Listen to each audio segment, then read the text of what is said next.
She thought the worst part of Christmas Eve would be sitting alone at a restaurant, rejected by a man who took one look and walked away. She was wrong. The worst part came later, when she realized she'd been falling in love with a widower and his daughter, only to hear him say he couldn't replace his late wife's memory with her. But before you hear how it all fell apart, stay with me until the end of this story, and comment what city you're watching from. I want to see how far this journey travels. The snow had started falling at 4:47 p.m., exactly 13 minutes before Nora Hale was supposed to meet her blind date at the Green Lantern Bistro. She remembered the time because she'd checked her phone obsessively while standing outside her apartment building, watching the flakes drift past the streetlights like tiny crystalline promises. Each one seemed to whisper that tonight would be different.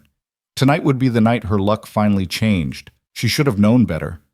Nora pulled her navy wool coat tighter around her shoulders as she walked down Boylston Street, her boots leaving temporary impressions in the fresh powder. Downtown Boston had transformed into something from a storybook, the kind of scene that made lonely people feel even lonelier. Couples walked hand in hand past shop windows strung with lights. Families laughed their way into restaurants. Somewhere in the distance, carolers were butchering Silent Night with more enthusiasm than talent. And here she was, 32 years old, walking to meet a man whose face she'd only seen in two carefully curated photos on a dating app. "You're being brave," her best friend Jenna had said that morning over coffee. "Most people spend Christmas Eve with family. You're putting yourself out there." Brave. The word had felt like armor then. Now, 6 hours later, it felt like a lie she'd told herself to justify the knot of anxiety in her stomach. The Green Lantern Bistro sat on a corner, its windows fogged with warmth and conversation. Through the glass, Nora could see the glow of candles on white tablecloths, the shimmer of champagne glasses, the easy intimacy of people who belonged to someone. She paused at the door, her hand on the brass handle, and took a breath that tasted like snow and second chances. Please let this be different, she thought. Please let him be kind. The hostess, a young woman with perfect winged eyeliner and a smile that suggested she'd never been stood up in her life, greeted Nora with practiced warmth. "Good evening! Welcome to the Green Lantern. Do you have a reservation?" "Yes. Under Thompson? James Thompson?" Nora's voice came out smaller than she'd intended. The hostess scanned her list. "Ah, yes. Party of 2, 7 o'clock. He hasn't arrived yet, but I can show you to your table." Of course he hasn't arrived yet. Nora followed the hostess through the maze of tables, acutely aware of the couples on either side of her, the way they leaned into each other like plants growing toward the same source of light. The hostess stopped at a small table near the window. Prime real estate, really, with a view of the snow-dusted street and the decorated tree in the square across the way. "Can I start you with something to drink while you wait?" the hostess asked. "Water is fine. Thank you." Alone at the table, Nora arranged herself carefully. Coat on the back of the chair, purse at her feet. Phone face down on the table because checking it constantly made her look desperate, even if desperate was exactly what she felt. She smoothed her dress, a deep green velvet number she'd bought specifically for tonight, one that made her feel elegant instead of just ordinary, and tried to remember the breathing exercises her therapist had taught her. In for 4. Hold for 4. Out for 4. 7 o'clock came and went. Nora ordered a glass of Chardonnay she didn't really want. The waiter, an older man with kind eyes that reminded her of her father, brought it with a sympathetic smile that made her wonder if he could smell the desperation on her after all. 7:15. 7:23. 7:37. Other diners began to glance her way. She felt their pity like a physical weight. The woman at the next table leaned over to her husband, whispering something that made him look at Nora with an expression that said, "There but for the grace of God." A waitress clearing dishes nearby gave her an encouraging nod, the universal sign of "hang in there, sister." At 7:41, her phone buzzed. James Thompson. "Running late. Traffic is awful. Be there in 5 minutes." She could survive 5 more minutes. Nora took a long sip of wine and watched the snow accumulate on the windowsill. Somewhere inside her chest, hope flickered like a candle in a draft, weakening but not yet extinguished. 7:46, 7:52, 8:03. When James Thompson finally walked through the door at 8:07 p.m., 1 hour and 7 minutes late. Nora recognized him immediately from his profile pictures. Tall, probably 6'1" or 6'2", broad shoulders, the kind of jaw that suggested he'd been popular in high school and never quite got over it. He wore an expensive-looking charcoal suit and the casual confidence of a man who'd never doubted his own appeal. He spotted her table, walked over, and then, God, she'd replay this moment in her mind for weeks. He stopped 3 feet away and just looked at her. Really looked. His eyes traveled from her face down to her shoulders, to her dress, to the wine glass in her hand, and back up again. It was an assessment, clinical and cold, the way you might evaluate a used car you'd been misled about online. Nora felt something in her chest crack. "Nora?" he said, as if confirming what he already regretted. "Hi." "Yes." "James?" She stood, extending her hand, trying to salvage whatever this was becoming. He didn't take it. Instead, he sighed, actually sighed, and ran a hand through his hair. "Look, I'm sorry. I should have. The photos on your profile were different." The words hit her like ice water. "Different how?" "I don't know. The angle, maybe, or the lighting?" He shifted his weight, clearly uncomfortable, but not uncomfortable enough to stop talking. "It's just, I have a type, you know? And I like softer women. Curvier? More..." He gestured vaguely at her body, at her dress, at everything she'd spent 2 hours getting ready. "This isn't really what I was expecting." The restaurant noise seemed to recede. Nora heard her own heartbeat, loud and arrhythmic. Somewhere to her left, a woman laughed at something her partner said. The sound felt obscene. "So you're... what? Leaving?" Nora heard her own voice as if from a great distance. "Yeah, I mean, no point wasting both our evenings, right?" James glanced at his watch, an actual Rolex, because of course it was. "You seem nice, though. I'm sure you'll find someone who's into your look." He reached into his pocket, pulled out a $20 bill, and placed it on the table next to her wine glass. "Merry Christmas," he said. And then James Thompson walked out of the Green Lantern Bistro, leaving Nora standing alone beside a table set for 2, holding a handshake that no one had accepted. For a long moment, she didn't move. Couldn't move. The other diners had definitely noticed now. She felt their eyes like hot coals against her skin. The waiter who'd brought her wine earlier approached cautiously, the way you might approach a wounded animal. "Miss, are you... would you like me to box up anything, or..." No, thank you." Her voice sounded remarkably steady. "I'm just going to... I'll just go." Her hands shook as she reached for her coat. The fabric felt impossibly heavy as she pulled it on. Her purse strap tangled on the chair. She fumbled with it, her vision blurring, and that's when she realized she was crying. Not sobbing, nothing that dramatic. Just tears, silent and hot, sliding down her cheeks and dripping onto the green velvet dress she'd been so proud of 2 hours ago. "Don't break down here. Not here, just get outside." She turned toward the exit, head down, when a voice, small and clear as a bell, stopped her in her tracks. "Why are you sad?" Nora looked down. A little girl stood at her knee, no more than 3 years old, wearing a red velvet dress that matched the Christmas decorations scattered throughout the restaurant. She had wild dark curls pulled into 2 uneven pigtails, and eyes the color of hot chocolate.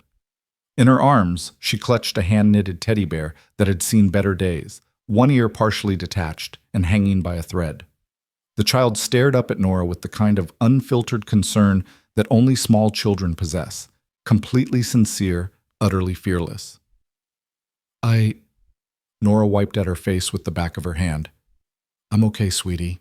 I'm fine." "You're not fine. You're crying."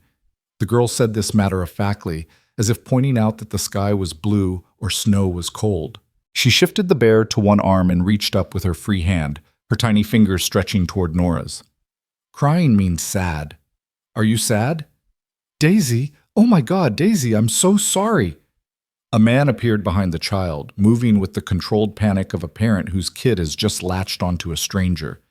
He was younger than Nora expected, mid-30s maybe, with the kind of exhausted handsomeness that came from too many sleepless nights. Dark hair that needed a cut, gray eyes that looked permanently worried, flower on his sleeve. He placed a gentle hand on the girl's shoulder. Daisy, honey, you can't just walk up to people and… His eyes landed on Nora's face, taking in the tears, the trembling hands, the obvious distress. His expression shifted immediately from embarrassment to concern. Oh, miss, I'm really sorry if she bothered you. She has a habit of trying to fix things. I'm not bothering, Daisy said indignantly. I'm helping. She's sad, Daddy. I can see that, baby, but sometimes grown-ups need space when they're… No, Nora said suddenly, surprising herself. She knelt down until she was eye level with Daisy, not caring that her knees pressed into the restaurant's hardwood floor or that more people were definitely staring now. No, she's not bothering me at all. Up close, the little girl smelled like maple syrup and baby shampoo. Her pigtails were definitely uneven, one significantly higher than the other, and there was what looked like crayon on her collar. She studied Nora's face with the intensity of a tiny scientist. Did someone make you sad? Daisy asked. The question was so direct, so innocent, that Nora felt something loosen in her chest.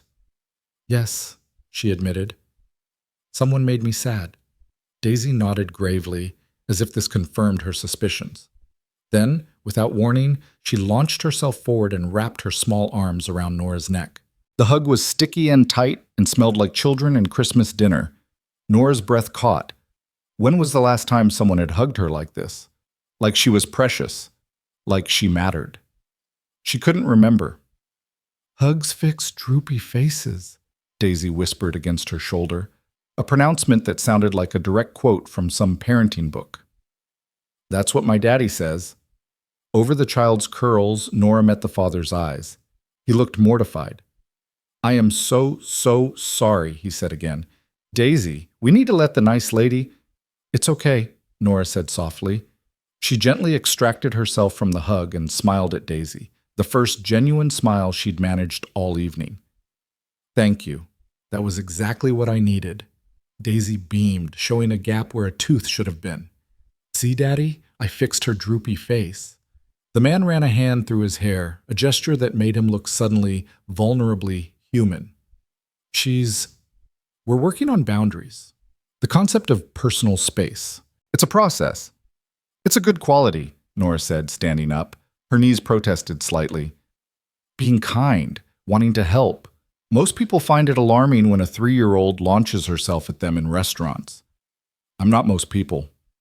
The words hung in the air between them for a moment. Something flickered across his face. Recognition, maybe, or curiosity? He extended his hand, the gesture formal, but his smile warm. Mason Carter, he said. And you've met Daisy, who apparently moonlights as an emotional support child. Nora Hale. His hand was warm, calloused, real. She held it perhaps a beat too long before letting go. And I think emotional support child might be the best job description I've ever heard. I'm not a child. I'm 3 3/4, Daisy interjected with immense dignity. Then she grabbed Nora's hand with surprising strength. Are you eating dinner? We're eating dinner. You can eat with us. Daisy, Mason said gently, Miss Nora probably has plans. I don't, Nora blurted out before she could stop herself. The truth landed between them, raw and slightly pathetic. I mean, I did, but… She gestured vaguely at the empty table behind her, the wine glass, the $20 bill that James had left like payment for services not rendered. They fell through. Understanding dawned in Mason's eyes. Not pity, thank God, not pity, but something softer. Recognition, maybe. The look of someone who understood what it meant to sit alone at a table set for 2. Then, please, he said quietly, join us. I promise Daisy's table manners are better than her boundary recognition. Marginally. They are very good, Daisy insisted. I use a fork and a spoon. Nora looked at them, this tired father and his wild-haired daughter, and felt something shift inside her chest. It wasn't hope, exactly. Hope had been shattered about 15 minutes ago when James Thompson had looked her over like damaged goods. This was something smaller, more fragile, maybe just the absence of loneliness, even if only for an hour. Okay, she said. Yes, thank you. Daisy's squeal of delight turned several heads. She kept hold of Nora's hand and began tugging her toward a table on the other side of the restaurant, chattering the entire way about her teddy bear. His name is Mr. Buttons, but one of his buttons fell off, so really, he should be Mr. No Buttons. But that's sad. And what she'd ordered for dinner. Chicken fingers because I'm fancy tonight, Daddy said. Mason followed behind them, carrying what looked like a high chair that Daisy clearly didn't need anymore, but apparently refused to give up. He caught Nora's eye over his daughter's head and mouthed, "Sorry," again, but he was smiling now, a real smile that crinkled the corners of his eyes. Their table was next to a window, similar to the one Nora had just abandoned. Mason had already ordered 2 plates of pasta, a side of chicken fingers, and what looked like enough bread to feed a small army. "We over-ordered," Mason explained as he helped Daisy climb into her chair. "We always over-order. Daisy's convinced we're going to run out of food mid-meal, like we're trapped in a snowstorm instead of just in downtown Boston." "One time we ran out of French fries," Daisy said solemnly. "It was very terrible." "It was a minor fry shortage at best," Mason corrected, but he was smiling. He pulled out a chair for Nora, another old-fashioned gesture that felt like something from a different era. "Please, sit. And if you're vegetarian or have allergies or anything, we can order you something else." "I'm not," Nora said, sitting down slowly, still slightly dazed by the turn her evening had taken. "And pasta sounds perfect, actually." The waiter appeared, a different one from before, mercifully, someone who didn't know she'd just been publicly rejected. Mason ordered another plate of pasta and a glass of wine for Nora, checking with her first about what kind she preferred. His attention to these small details felt almost foreign after months of bad first dates and worse second dates. When the waiter left, Daisy immediately launched into a detailed explanation of Mr. Button's entire backstory, which apparently involved a dramatic rescue from a thrift store and a complicated surgery to reattach his arm. Mason listened with the patient attention of someone who'd heard this story 800 times, but still found it charming. Nora found herself relaxing, the tension in her shoulders slowly unwinding. "So," Mason said when Daisy paused to take a breath, "I have to ask, and please feel free to tell me it's none of my business, but what kind of person stands up someone on Christmas Eve?" The question was gentle, no judgment in it, but Nora still flinched. "He didn't stand me up, technically. He showed up. And then? And then he took one look at me and decided I wasn't what he was looking for." She tried to keep her voice light, casual, like it hadn't carved something out of her chest. "Apparently I'm not soft enough. His words." Mason's expression darkened. "Jesus." "Jesus is a bad word," Daisy piped up helpfully. "Unless you're praying." "You're right, baby. Sorry." Mason looked at Nora, and there was something fierce in his eyes now. "That guy is an idiot. You don't know that. You don't know me. I know that anyone who would judge someone based on," he gestured at her, struggling for words, "based on whether they fit some predetermined checklist, that person is missing the whole point." "The point of what?" "Of everything." He said it simply, like it was obvious. "Of dating, of meeting someone. You're supposed to be surprised by who you connect with. That's the whole—" He stopped himself, shaking his head. "Sorry. I'm overstepping. We just met. I have no right to be—" "No, it's—" Nora found herself smiling despite everything. "It's nice. Thank you." Their food arrived, and for a while they ate in comfortable silence. Well, mostly silence. Daisy provided a running commentary on her chicken fingers, ranking them by size and giving each one a name before eating it. Mason apologized approximately every 30 seconds for something: his daughter's volume, the fact that she'd started arranging her peas into a smiley face, her insistence on sharing her chicken finger named Barbara with Nora. "Stop apologizing," Nora finally said, accepting Barbara the chicken finger with appropriate solemnity. This is the best part of my day. Honestly." Mason studied her face for a moment, something unreadable passing behind his eyes. "Mine too," he said quietly. "You'd be surprised how many Christmas Eves I've spent eating dinner with just Daisy, wishing we had someone else at the table." The admission hung between them, heavy with meaning. "Where's—" Nora started, then stopped. "Sorry, that's too personal." "Her mom." Mason said it matter-of-factly, but Nora heard the careful control in his voice. Gone. Since Daisy was one. And before you ask the next logical question, no, she's not coming back. Ever. I'm sorry. Don't be. Some people aren't built for... He glanced at Daisy, who was now using her remaining peas as ammunition to shoot at her water glass. For this, for commitment, for kids, for staying. Still, that must be hard. It is, sometimes. He cut a piece of pasta with more force than necessary. But we manage, don't we, Daisy?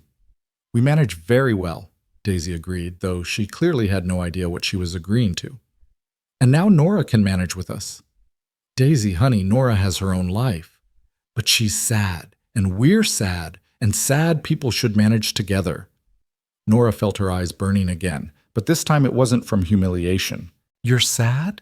She asked Daisy gently. The little girl considered this with the seriousness of a philosopher. Sometimes, on account of I don't have a mommy and all the other kids do, but I have Daddy and Mr. Buttons, so mostly I'm happy, like 70% happy. 70% is pretty good, Nora said around the lump in her throat. What percent happy are you? Daisy asked. It was such an absurd question, so childishly direct, that Nora almost laughed. Right now, in this moment? She looked around the table, at the pasta they were sharing, at Daisy's gap-toothed smile, at Mason's worried eyes. Maybe 60%. But climbing. See? Daisy said to her father triumphantly. I'm helping. They stayed at the restaurant for 2 more hours. The pasta turned into dessert, chocolate cake that Daisy insisted on helping Nora eat, which meant Daisy ate most of it while Nora gamely nibbled at the edges. Mason told stories about his work as a bakery owner, about inheriting his grandmother's recipes and his battle with a temperamental industrial oven named Bertha. Nora found herself talking about her job as a children's book illustrator, about the way she'd always felt more comfortable drawing emotions than expressing them. That's why your hands have paint on them, Daisy observed, grabbing Nora's hand to examine it closely. There was, indeed, a smudge of cerulean blue on her thumb that she'd missed earlier. You're an artist. Something like that. Can you draw Mr. Buttons? Daisy, Mason warned. Let Nora finish her cake. No, it's okay. Nora pulled a napkin toward her and borrowed a pen from the waiter.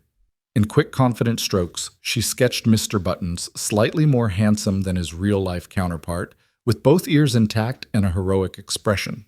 She added a cape for good measure. Daisy's eyes went wide. He's beautiful.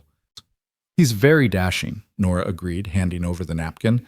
Mason leaned over to look, and his expression shifted into something Nora couldn't quite read. Wonder, maybe. Or recognition. You're really good, he said. It's just a doodle. No, it's...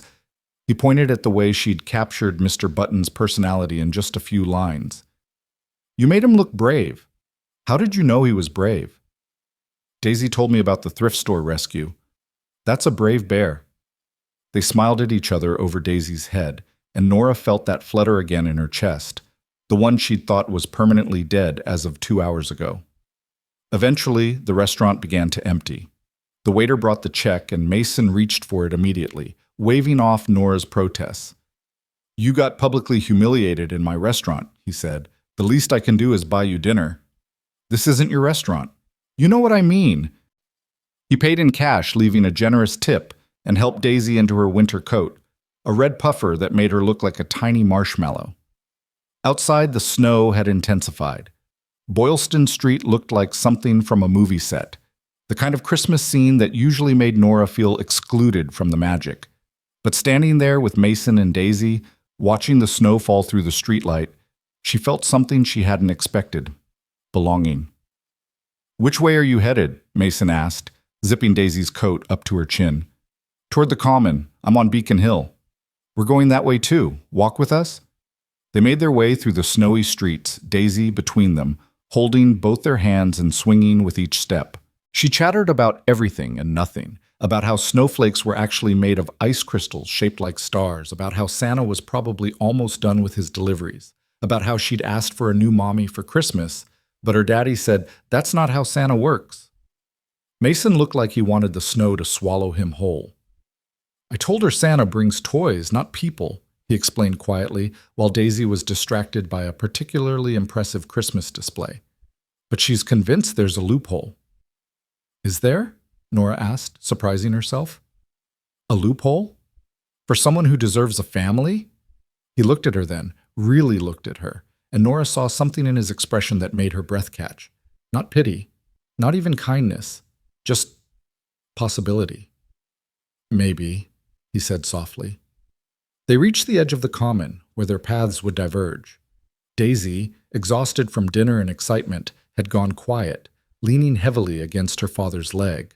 "This is us," Mason said, gesturing toward a side street. "We're just off Charles."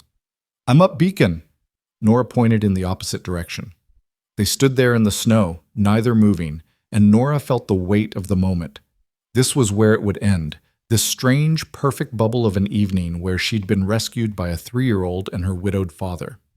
Tomorrow she'd wake up and it would just be a story, a weird Christmas Eve tale to tell Jenna over coffee. Unless. "Could I?"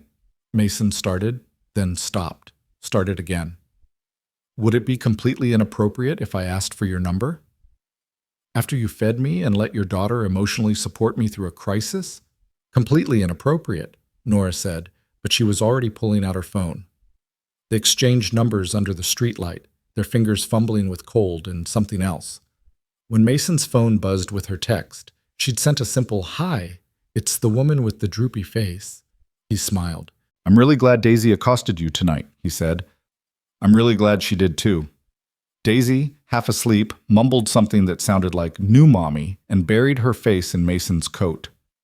"Ignore her," Mason said quickly. "She's delirious." "Or honest," Nora suggested. They said goodnight, awkward, lingering, not wanting to end but not knowing how to continue. Finally, Mason scooped up Daisy and started walking backward, waving until they disappeared around the corner. Nora stood in the snow for a long moment after they'd gone, her phone warm in her pocket, her heart doing something complicated in her chest. The evening had started with rejection and humiliation. It should have broken her. But instead she felt hope. The fragile, dangerous kind. She turned toward home, and for the first time in months, she wasn't thinking about everything she lacked. She was thinking about a little girl who'd offered her a hug without hesitation, a man who'd looked at her like she was someone worth seeing, and a Christmas Eve that had somehow become magical despite its disastrous start. Her phone buzzed. Mason Carter. "Daisy wants me to tell you that you're invited to breakfast tomorrow. Actually, she demanded it. I'm just the messenger." Nora smiled at the screen, snowflakes catching in her hair. Nora Hale. "What time?" Mason Carter. "Is 9 too early? We're early risers, hazard of the bakery business." Nora Hale. 9 is perfect. Mason Carter. "Fair warning, Daisy makes pancakes with more enthusiasm than skill." Nora Hale. "Those are the best kind." She walked home through the snow, and the loneliness that had sat like a stone in her chest for months felt lighter somehow. Not gone, grief and rejection didn't disappear that easily, but manageable. Like maybe 70% happy wasn't such a bad place to start. When she reached her apartment, she turned to look back at the snowy street, at the lights of Boston spreading out below Beacon Hill like a constellation of second chances. And she thought, maybe James Thompson did me a favor. Because if he'd been kind, if he'd stayed, she never would have met a 3-year-old girl who fixed droopy faces with hugs, or her father who looked at her like she was someone worth knowing instead of someone worth dismissing. The universe, it seemed, had a strange sense of timing. Nora went inside, hung up her coat, and looked at her reflection in the mirror. The green velvet dress was slightly wrinkled now, her makeup smudged from crying and laughing and everything in between. But she looked alive. Like someone who'd survived something and come out the other side with possibility in her pocket and a breakfast invitation on her phone. She texted Jenna, "You won't believe what happened." Then she changed into pajamas, made herself tea, and sat by her window watching the snow fall over Boston. And for the first time in a year, she let herself imagine something beyond survival. She let herself imagine family. Nora woke on Christmas morning to 17 texts from Jenna, each one more insistent than the last. demanding details about what could possibly have happened to transform her disaster date into something worth celebrating. She ignored them all, pulled on jeans and a cream-colored sweater, and spent 20 minutes trying to decide if wearing makeup to breakfast with a 3-year-old and her father counted as trying too hard. She wore it anyway. The address Mason had texted led her to a narrow brownstone tucked between a bookshop and a vintage clothing store on Charles Street. The front window displayed a hand-painted sign, Carter's Est 1952. Through the glass, she could see rows of pastries, crusty bread loaves, and a glass case full of cakes that looked like edible architecture. Before she could knock, the door flew open. "You came!" Daisy launched herself at Nora's knees with the force of a tiny cannonball. She wore pajamas covered in reindeer and mismatched socks, one red and one green. Her hair had been pulled into the same uneven pigtails as last night, suggesting Mason's hairstyling skills hadn't improved overnight. "Daddy said maybe you wouldn't come because grown-ups sometimes say yes, but mean maybe. But I knew you would come because you promised, and promises are forever." "Daisy, let her breathe," Mason called from somewhere inside. "She just got here." He appeared a moment later, wiping flour from his hands onto an apron that read, "I need you," in faded letters. He looked different in the morning light, younger somehow, despite the exhaustion still visible around his eyes. His hair stuck up in about 7 different directions, and there was what looked like pancake batter on his shoulder. "Hi," he said, and the simple word carried so much weight, nervousness, hope, the acknowledgement that last night had been real, and this morning was a test of whether it could become something more. "Hi," Nora echoed. "I brought—" She held up a bottle of maple syrup she'd grabbed from her apartment, then immediately felt stupid. "I don't know why I brought this. You probably have syrup. You own a bakery." "We have 17 types of syrup," Daisy announced proudly. "But yours is special because you brought it, so we're using it first." Mason smiled, and the warmth of it did something dangerous to Nora's equilibrium. "Come in, please, before my daughter drags you in physically." The bakery smelled like heaven, yeast and cinnamon and butter and possibility. The front room housed the shop itself, empty now because of the holiday, but Nora could imagine it full of morning customers clutching coffee and croissants. Mason led her through a doorway behind the counter and up a narrow staircase. "We live above the shop," he explained. "My grandmother started the business. My dad took it over, then me. It's kind of a family curse, or blessing, depending on the day." "Today it's a blessing," Daisy interjected, skipping up the stairs ahead of them, "because we have pancakes." The apartment above the bakery was small but warm, decorated in what Nora would call comfortable chaos. Daisy's toys occupied every horizontal surface. Books leaned in precarious towers. A Christmas tree stood in the corner, slightly crooked, decorated with an eclectic mix of ornaments that looked handmade. Nora spotted several that were clearly Daisy's work: construction paper snowflakes, popsicle stick reindeer, and what might have been an angel or possibly a very abstract chicken. "Sorry about the mess," Mason said, moving a stack of picture books off the couch. "We had big plans to clean before you came, but then Daisy insisted on making you a welcome card, which somehow involved glitter, and—" He gestured at the dining table, which was indeed covered in enough glitter to supply a small craft store. "I made you 3 cards," Daisy announced, presenting them with a flourish, "because one wasn't enough for how much I like you." The cards were masterpieces of 3-year-old artistry. The first showed 2 stick figures holding hands under a yellow circle. The sun, Nora assumed. The second was mostly purple scribbles with NRA written in wobbly letters. The third, and this one made Nora's breath catch, showed 3 figures: a tall one, a small one, and a medium one with brown, scribbly hair that matched Nora's. "That's our family," Daisy explained, pointing. "That's me, that's Daddy, and that's you."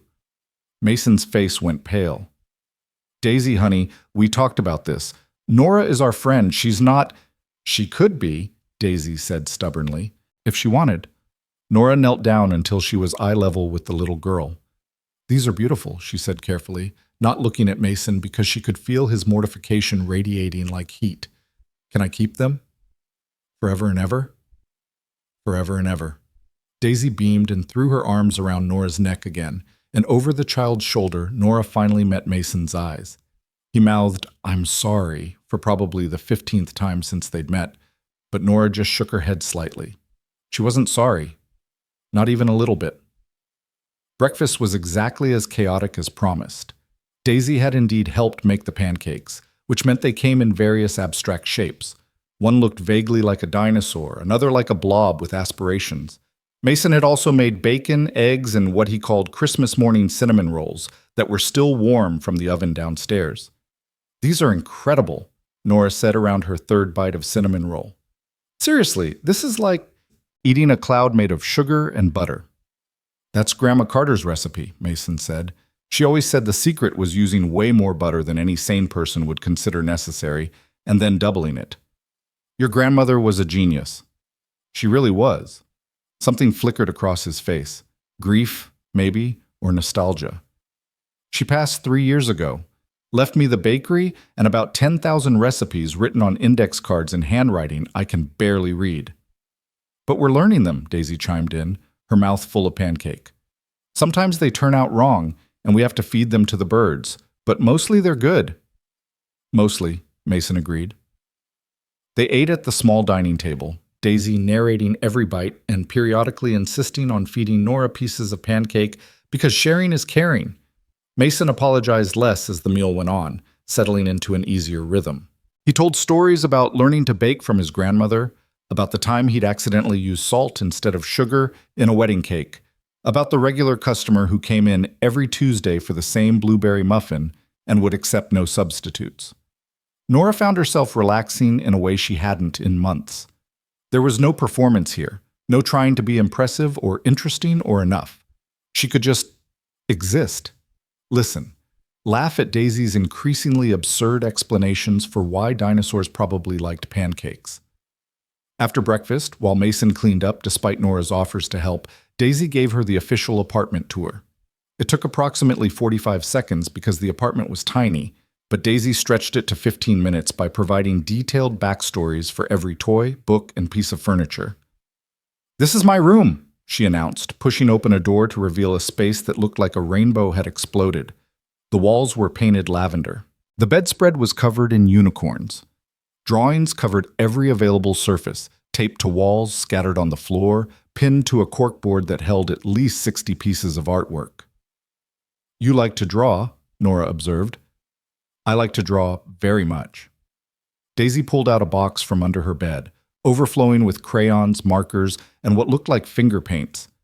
"Daddy says I'm going to be a famous artist someday and people will pay lots of money for my pictures."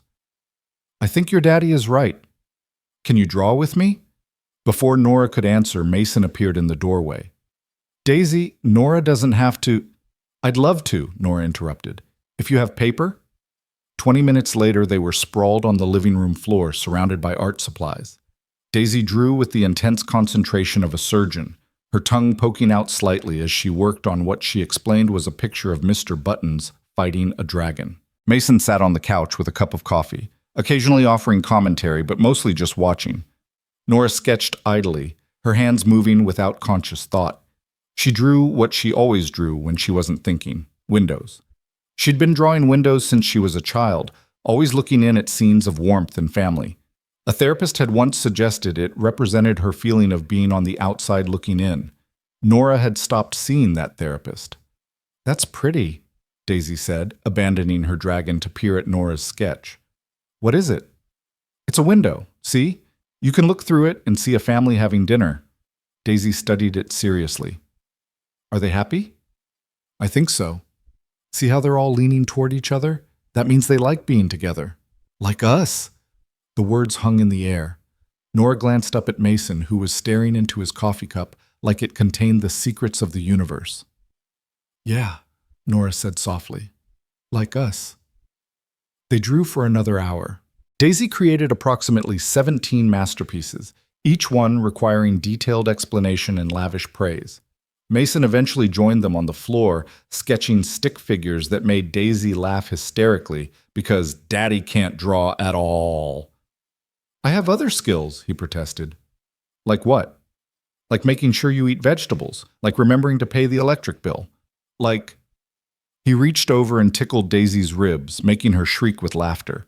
The sound filled the small apartment, bright and pure, and Nora felt something crack open in her chest. This was what she'd been missing, not romance necessarily, not grand gestures or dramatic declarations, just this. The casual intimacy of being included, of mattering to someone, of being part of the warmth instead of drawing it from the outside. Her phone buzzed. Jenna again. Jenna, if you don't tell me what happened, I'm coming over there. Nora, I'm at breakfast with the guy from last night and his daughter. Jenna, excuse me? Nora, I'll explain later. Jenna, you better. I want details. I want a novel. Nora silenced her phone and looked up to find Mason watching her. Everything okay? He asked. Just my best friend demanding to know why I'm not home, wallowing in rejection. And what are you going to tell her? Nora looked around the apartment, at the crooked Christmas tree, at Daisy singing to herself while she drew, at the cinnamon roll crumbs still on the table, at Mason's worried gray eyes. The truth, that I got rejected by an idiot and rescued by a 3-year-old. I'm 3 3/4, Daisy corrected without looking up. My mistake. The day unfolded with the lazy sweetness of Christmas morning. They watched a movie, Daisy's choice, something animated involving talking animals and a villain who wasn't actually that villainous. Daisy fell asleep halfway through, curled against Nora's side like she'd done it 1,000 times before. Mason carefully extracted his daughter and carried her to her room. When he came back, he sat on the couch next to Nora, leaving a respectful distance between them that somehow felt more intimate than touching. She really likes you, he said quietly. I really like her. She doesn't usually... He paused, searching for words. Daisy's friendly with everyone, but she doesn't usually attach like this. Not this fast. Is that a problem? I don't know. Mason ran a hand through his hair, the gesture Nora was coming to recognize as his tell when he was anxious. I guess I'm worried about what happens if this, he gestured between them, doesn't work out. She's already calling you her new mommy. She's 3. She doesn't understand casual. Do you want casual? Nora asked, proud that her voice stayed steady. Mason looked at her then, really looked at her, and Nora saw everything in his expression, the fear, the hope, the bone-deep exhaustion of being a single parent who'd stopped believing in fairy tales. No, he said finally, but I don't know if I can do anything else. Not with Daisy. It's all or nothing with her in the picture. You'd be signing up for... He gestured around the apartment, at the toys and the chaos, and the life built for 2 that might have room for 3. For all of this. For a ready-made family. For a kid who draws on the walls and asks 12,000 questions before breakfast and still has nightmares about whether her mom left because she wasn't good enough. Nora's chest tightened. Is that what she thinks? Sometimes. On bad days. Mason's voice cracked slightly. I tell her the truth. That her mom left because of her own issues, not because of anything Daisy did. But she's 3. She doesn't understand adult dysfunction. She just knows she's the only kid in her preschool class without a mom. That must be hard, for both of you. It's the hardest thing I've ever done. He said it simply, without self-pity. Watching her ask Santa for a new mom because she doesn't understand that people aren't presents. Explaining why all the other kids have 2 parents at the school play and she only has 1. Making sure she knows she's enough, even when the world keeps showing her examples of families that look different from ours. Nora reached over and took his hand. His fingers were warm, calloused from baker's work, trembling slightly. Can I tell you something? She said. Anything. Last night, before Daisy found me, I was sitting at that table thinking that maybe there was something wrong with me, that maybe I was fundamentally unlovable, and James could just see it faster than most people. I went to that restaurant hoping for a chance at normal, and instead I got confirmation of every insecure thought I've ever had about myself. Mason's hand tightened around hers, and then this tiny human I'd never met looked at me like I was worth caring about. Not because of how I looked or what I could offer, but just because I was sad and she wanted to help. And her father treated me like a person instead of a disappointment. You have no idea what that meant. Nora, I'm not done. She took a breath. I know it's fast. I know it's crazy. We met literally 12 hours ago. But when I woke up this morning, I wasn't thinking about James or about being rejected. I was thinking about having breakfast with you and Daisy, about whether she'd remember me, about whether this was real or just a beautiful accident. It's real, Mason said quietly. At least, I want it to be. So do I. They sat there on the couch, hands intertwined, while the Christmas movie played to an empty room and Daisy snored softly in her bedroom. Outside, snow began to fall again, dusting the windows of the apartment above the bakery. I should probably tell you, Mason said after a while, that I'm a mess. Daisy's mom, her name was Rachel, she left without warning. Just walked out one day while I was at the bakery and Daisy was with the sitter. I came home and there was a note that said she couldn't do it anymore, couldn't be a mother, couldn't be tied down, just couldn't. God, Mason. I spent a year waiting for her to come back, thinking maybe she just needed time. Maybe she'd realize what she was missing, but she never did. Changed her number, blocked me on everything. Her parents won't even tell me where she is. He laughed, but there was no humor in it. So yeah, abandonment issues, trust problems, the whole package. We all come with packages, Nora said. Mine includes anxiety, a fear of not being enough, and a bad habit of drawing windows that symbolize my feeling of being excluded from normal life. That's what you were drawing earlier. Yeah, but you're not on the outside anymore, Mason pointed out. You're here, inside, with us. The simple observation made her eyes burn. For now. For as long as you want to be. Before Nora could respond, Daisy appeared in the doorway, rubbing her eyes with one fist and clutching Mr. Buttons with the other. I had a dream about cookies, she announced, the kind with the chocolate chips that we make on Sundays. It's Christmas, baby. We don't have... Can we make them now? Daisy's eyes landed on Nora, and her whole face lit up. Can Nora help? Mason looked at Nora apologetically. You don't have to. I want to, Nora said, and she meant it. So they made cookies. The bakery kitchen downstairs was a cathedral of stainless steel and the ghosts of 1,000 loaves of bread. Mason moved through it with practiced ease, gathering ingredients while Daisy climbed onto a stool and Nora washed her hands in the industrial sink. Okay, Mason said, tying an apron around Daisy's waist.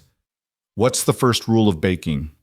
Measure twice, pour once, Daisy recited. And the second rule? If you make a mess, you clean it up. And the third rule?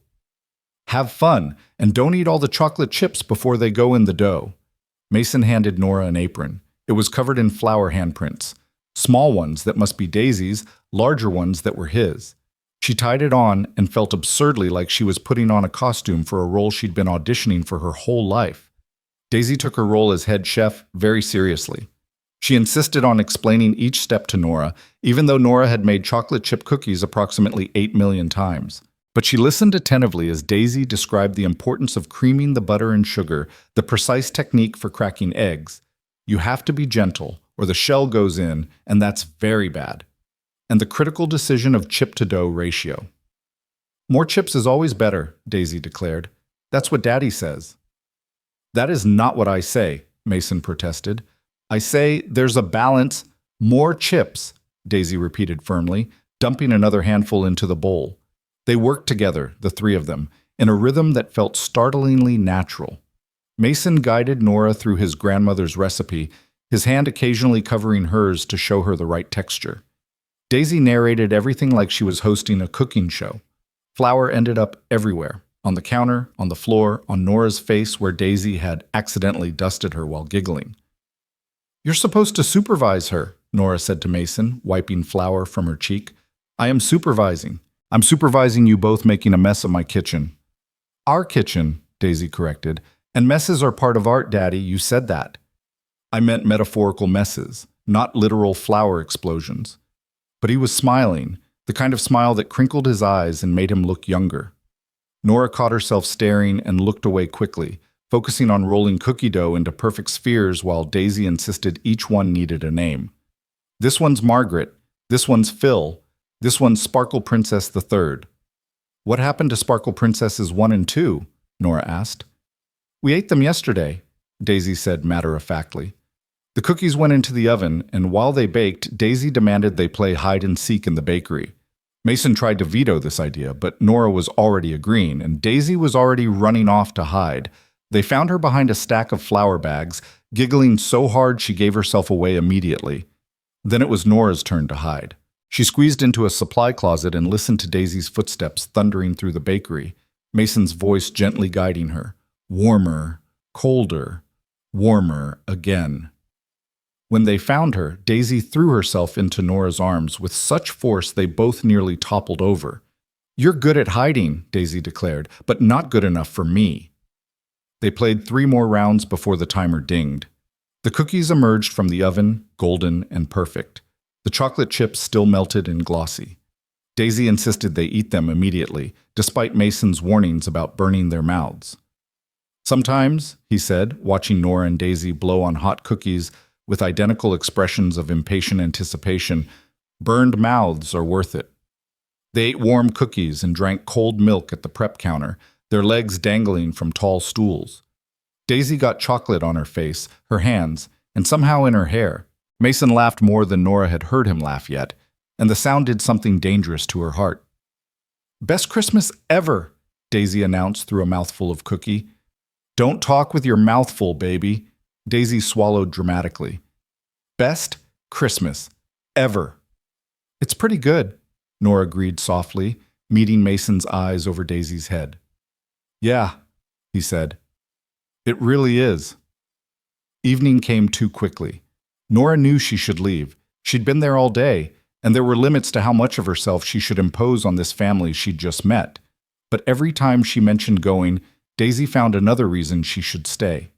Dinner, a game, one more story. Finally, as the sky darkened and the snow picked up again, Mason walked her to the door. "Thank you for today," he said quietly, while Daisy was distracted by putting Mr. Buttons to bed. I can't remember the last time Christmas felt like this." "Like what?"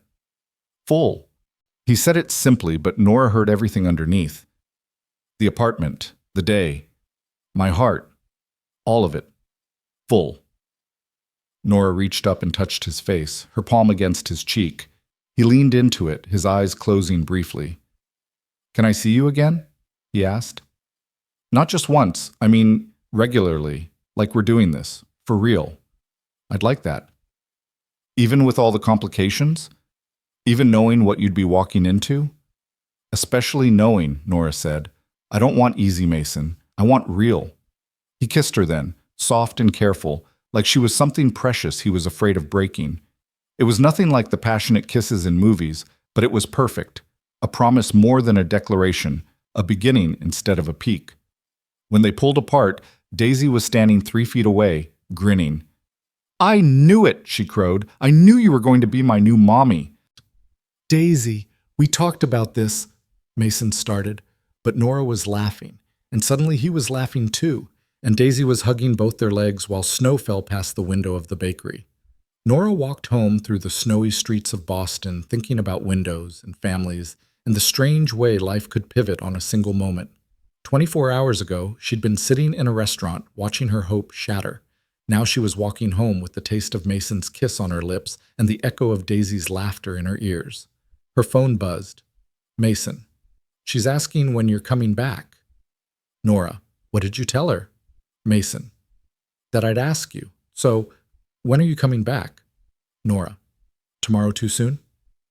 "Mason. Tomorrow's perfect." That night, Nora added a figure to one of her window drawings.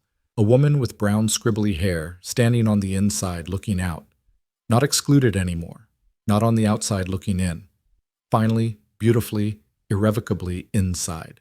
Tomorrow became the day after, which became the week after, which became a month of tomorrows strung together like lights on Daisy's crooked Christmas tree.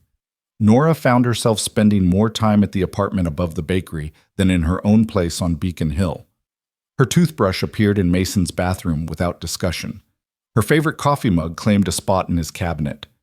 Daisy's artwork began arriving in her mailbox, carefully sealed envelopes containing drawings of the 3 of them, always together, always smiling. "She mails you pictures?" Jenna asked over lunch in mid-January, eyebrows raised so high they nearly disappeared into her hairline. "A 3-year-old mails you art?" Mason helps her with the stamps, Nora explained, stirring her soup without eating it. But Daisy insists on drawing them herself. Last week I got one of us as mermaids. That's adorable and slightly concerning in equal measure. Why concerning? Jenna set down her fork with the deliberate precision of someone preparing to say something difficult. Because you've known them for 3 weeks, Nora. 3 weeks. And you're talking about this like you're already a family. We're not. I mean, it's not like that. We're just, you have a toothbrush there. So? So you've dated guys for 3 months who never got toothbrush privileges. Jenna leaned forward. I'm not saying it's bad. I'm saying it's fast. Like, concerningly fast. And I'm worried you're setting yourself up to get hurt. Nora wanted to argue, but the truth was Jenna wasn't wrong. It was fast. Impossibly fast. The kind of fast that should have terrified her but somehow didn't. Instead, it felt like finally moving at the right speed after years of going too slow. I know it's fast, she said quietly, but it feels right. He feels right. She feels right. And what happens when it stops feeling right? What happens when reality sets in and you realize you've fallen in love with the idea of them instead of the actual complicated truth of them? The question sat between them like a third guest at the table. Nora didn't have an answer because she'd been carefully not asking herself the same thing. That evening, she showed up at the bakery at her usual time, 6:30, after Mason closed the shop but before Daisy's bedtime. She had her key now, another milestone they'd crossed without ceremony. Mason had simply pressed it into her palm one morning and said, "In case you want to come over when I'm elbow deep in dough." The apartment was quieter than usual. No Daisy shrieking her greeting from wherever she'd been playing. No smell of dinner cooking. Just Mason sitting at the kitchen table with his head in his hands and papers spread out in front of him. "Hey," Nora said softly, closing the door. "Where's Daisy?" "My mom took her for the night." His voice sounded hollow. "I needed to deal with some things." "What kind of things?" Mason gestured at the papers. Even from across the room, Nora could see official letterhead, legal language, the kind of documents that never brought good news. She crossed to the table and sat down beside him. "Talk to me." "Rachel's parents." He said the name like it tasted bad. "They want to see Daisy. They've been calling, sending letters. They say they didn't know Rachel had a daughter until recently. They want to be part of her life." Nora's stomach dropped. "What do you mean they didn't know?" "Rachel didn't tell them she was pregnant. Didn't tell them when Daisy was born. Cut them off completely when she left. They had no idea they had a granddaughter until Rachel's sister saw a photo of Daisy I posted on Facebook last month." Mason laughed bitterly. "I wasn't even trying to track Rachel down. I just posted a picture of my kid at Christmas, and now suddenly I'm getting letters from lawyers." "They're threatening legal action?"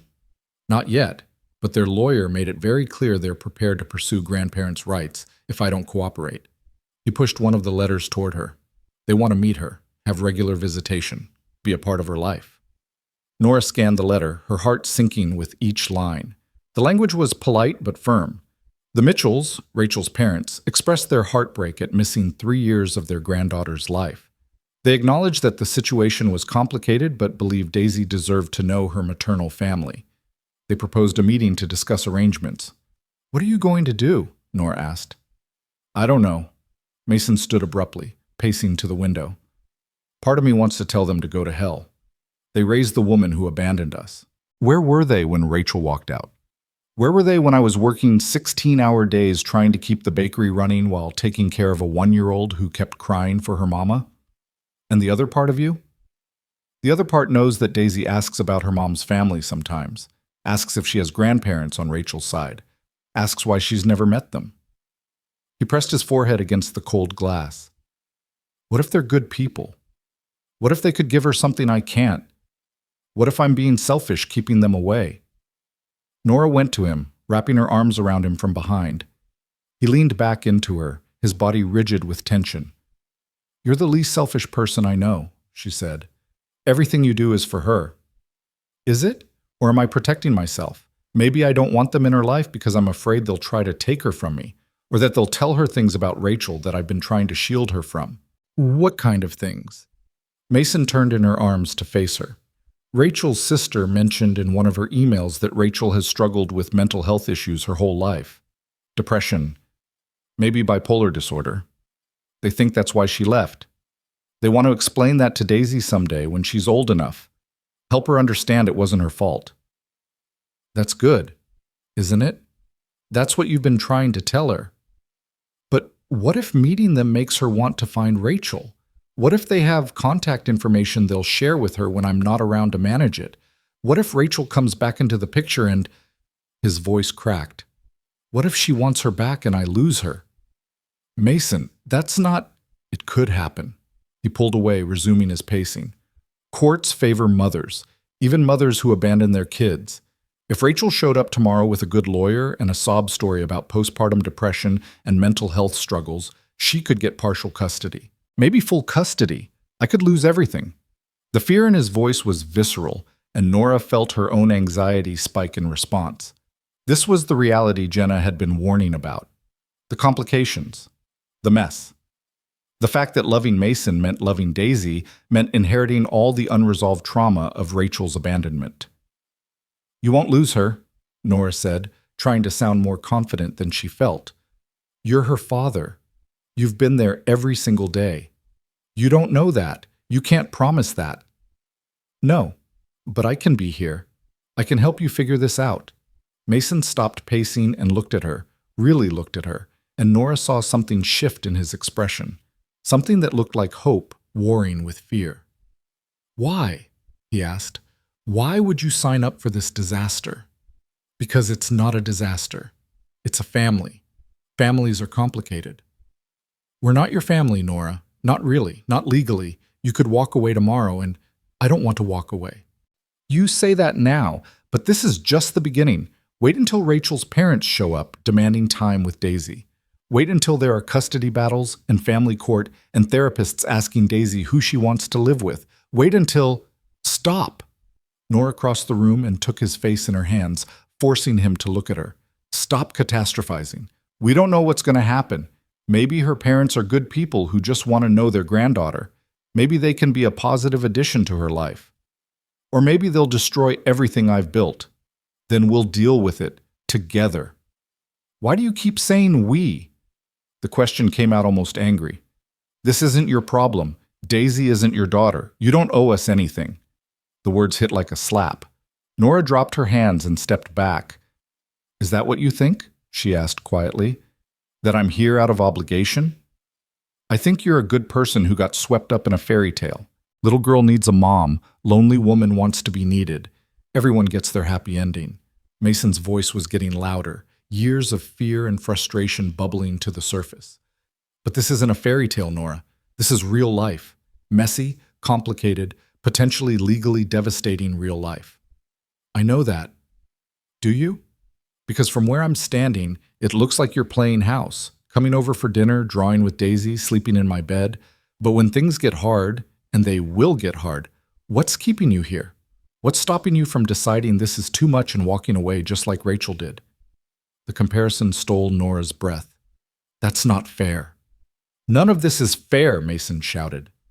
Then, quieter, broken. None of this is fair to any of us. They stood there in the quiet apartment, the space between them suddenly feeling like miles instead of feet. Outside, snow began to fall again, the same snow that had been falling the night they met. But this time it felt different, colder, less like magic and more like a warning. I should go, Nora said finally. Nora, you're scared. I get it. You're facing something terrifying and you're lashing out. I understand that. She grabbed her coat from the back of the chair. But I'm not Rachel, and I need you to figure out whether you can trust me or not, because I can't keep proving myself to you every time something goes wrong. I do trust you. Then act like it. She paused at the door. I love you, Mason, and I love Daisy. Not the idea of you, not some fantasy version, the real, complicated, messy version, but I can't force you to believe that. She left before he could respond, her vision blurring as she hurried down the stairs and out into the snow. Her phone buzzed before she'd made it halfway down the block. Mason. I'm sorry. She didn't reply. Mason. Please don't give up on us. She kept walking. Mason. I'm terrified of losing her. I'm terrified of losing you. I'm just terrified. Nora stopped under a streetlight, snow catching in her hair, and typed with shaking fingers. Nora: I know, I'm terrified too, but we can't let fear make our decisions. Mason: what do we do? Nora: we meet with her parents. We figure out what's best for Daisy. We trust each other. Mason: can you come back, please? Nora: not tonight. You need to sit with this. Figure out what you really want. Mason: I want you. Nora: then prove it. Not to me. To yourself. She silenced her phone and walked home through the snow, crying for the second time on Boston's winter streets. But this time, the tears felt different. Not like rejection, like growing pains. 3 days passed. 3 days of silence from Mason, of Nora forcing herself not to text first, of sleeping badly in her own apartment that suddenly felt too quiet.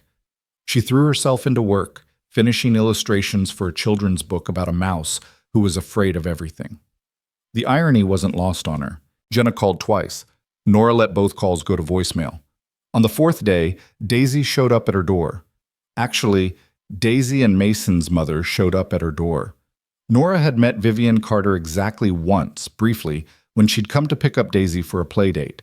Vivian was elegant in the way of women who'd aged gracefully into their 60s, with silver hair cut in a sleek bob and Mason's same gray eyes. Ms. Hale, Vivian said when Nora opened the door, I apologize for the intrusion, but my granddaughter was very insistent that we visit. Nora! Daisy launched herself at Nora's legs. Grandma said you were sad, and I said we need to fix your droopy face. Did she? Nora looked helplessly at Vivian.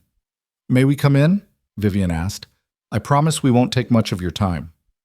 Nora's apartment was small, made smaller by the presence of Mason's elegant mother and his whirlwind daughter. Daisy immediately began exploring, touching everything, asking questions about every piece of artwork on the walls. Is this your house? Why is it so quiet? Where are all the toys? Can I live here? Do you have cookies? Daisy, Vivian said gently, remember what we discussed about giving Ms. Hale space to breathe? Daisy deflated slightly but climbed onto Nora's couch and patted the seat beside her. Sit with me. We need to have a very important talk. Nora sat, trying not to smile. Vivian remained standing, her posture perfect, her expression unreadable. My son is an idiot, Vivian announced. Grandma! Daisy looked scandalized. Idiot is a bad word. Sometimes the bad word is the right word. Vivian's eyes softened as she looked at Nora. He told me about your argument, about his fears regarding Rachel's parents, about the things he said to you. He shouldn't have shared that with... He didn't. I extracted it from him. I'm his mother. It's what we do. Vivian sat down in the chair across from the couch. And then I told him exactly what I'm about to tell you. My son has been terrified since the day Rachel left.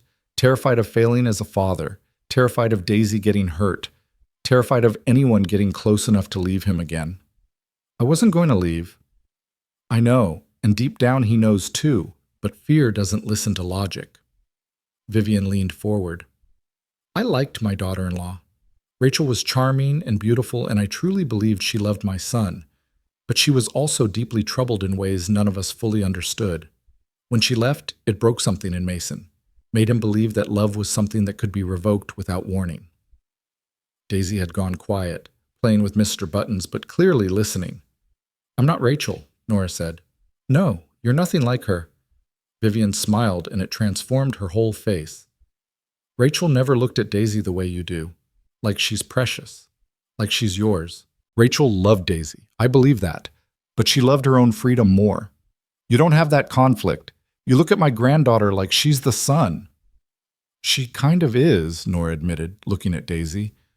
I know it's fast, Vivian continued. I know you've only known them a month.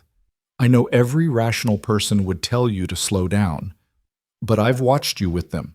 I've seen the way my son looks at you, the way he smiles when you text, the way Daisy talks about you like you've always been part of her life. She paused. Love doesn't follow a timeline. Sometimes it's fast because it's right. What if it falls apart? Nora heard the fear in her own voice. What if Mason's right and I can't handle the complications? Then it falls apart, and you survive, and you move on. Vivian said it matter-of-factly, without judgment. But what if it doesn't fall apart? What if you're exactly what they need and they're exactly what you need? Are you willing to give that up because you're afraid? Before Nora could answer, Daisy crawled into her lap. Don't be afraid, she said seriously, her small hands on Nora's cheeks. When I'm afraid of the dark, Daddy sings to me. When I'm afraid of dogs, he holds my hand. When you're afraid, we can hold you. Nora's eyes burned. Yeah? Yeah, because that's what families do. They hold each other when things are scary. Who told you that? You did. When you were drawing with me and I was scared, my picture wasn't good enough. Daisy pressed her forehead against Nora's. You said families help each other be brave. Nora looked at Vivian over Daisy's curls. Did Mason send you? He doesn't know we're here. He thinks Daisy is at my house having lunch. Vivian stood, smoothing her elegant slacks. But he's been miserable for 3 days. Hasn't been sleeping. Burned 2 batches of bread this morning because he was distracted. So I decided to take matters into my own hands. By bringing his daughter to guilt me into forgiving him?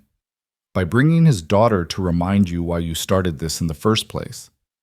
Vivian moved toward the door, then paused.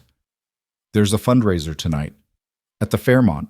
It's for the children's hospital where Daisy was born. Mason bought a table. He does every year. It's his way of giving back. He'll be there at 7. I wasn't invited.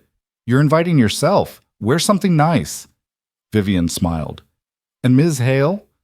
My son is terrified of losing you. Show him he doesn't have to be. They left in a whirl of Daisy's chatter and Vivian's quiet confidence, and Nora stood in her suddenly silent apartment, wondering what the hell she'd just agreed to.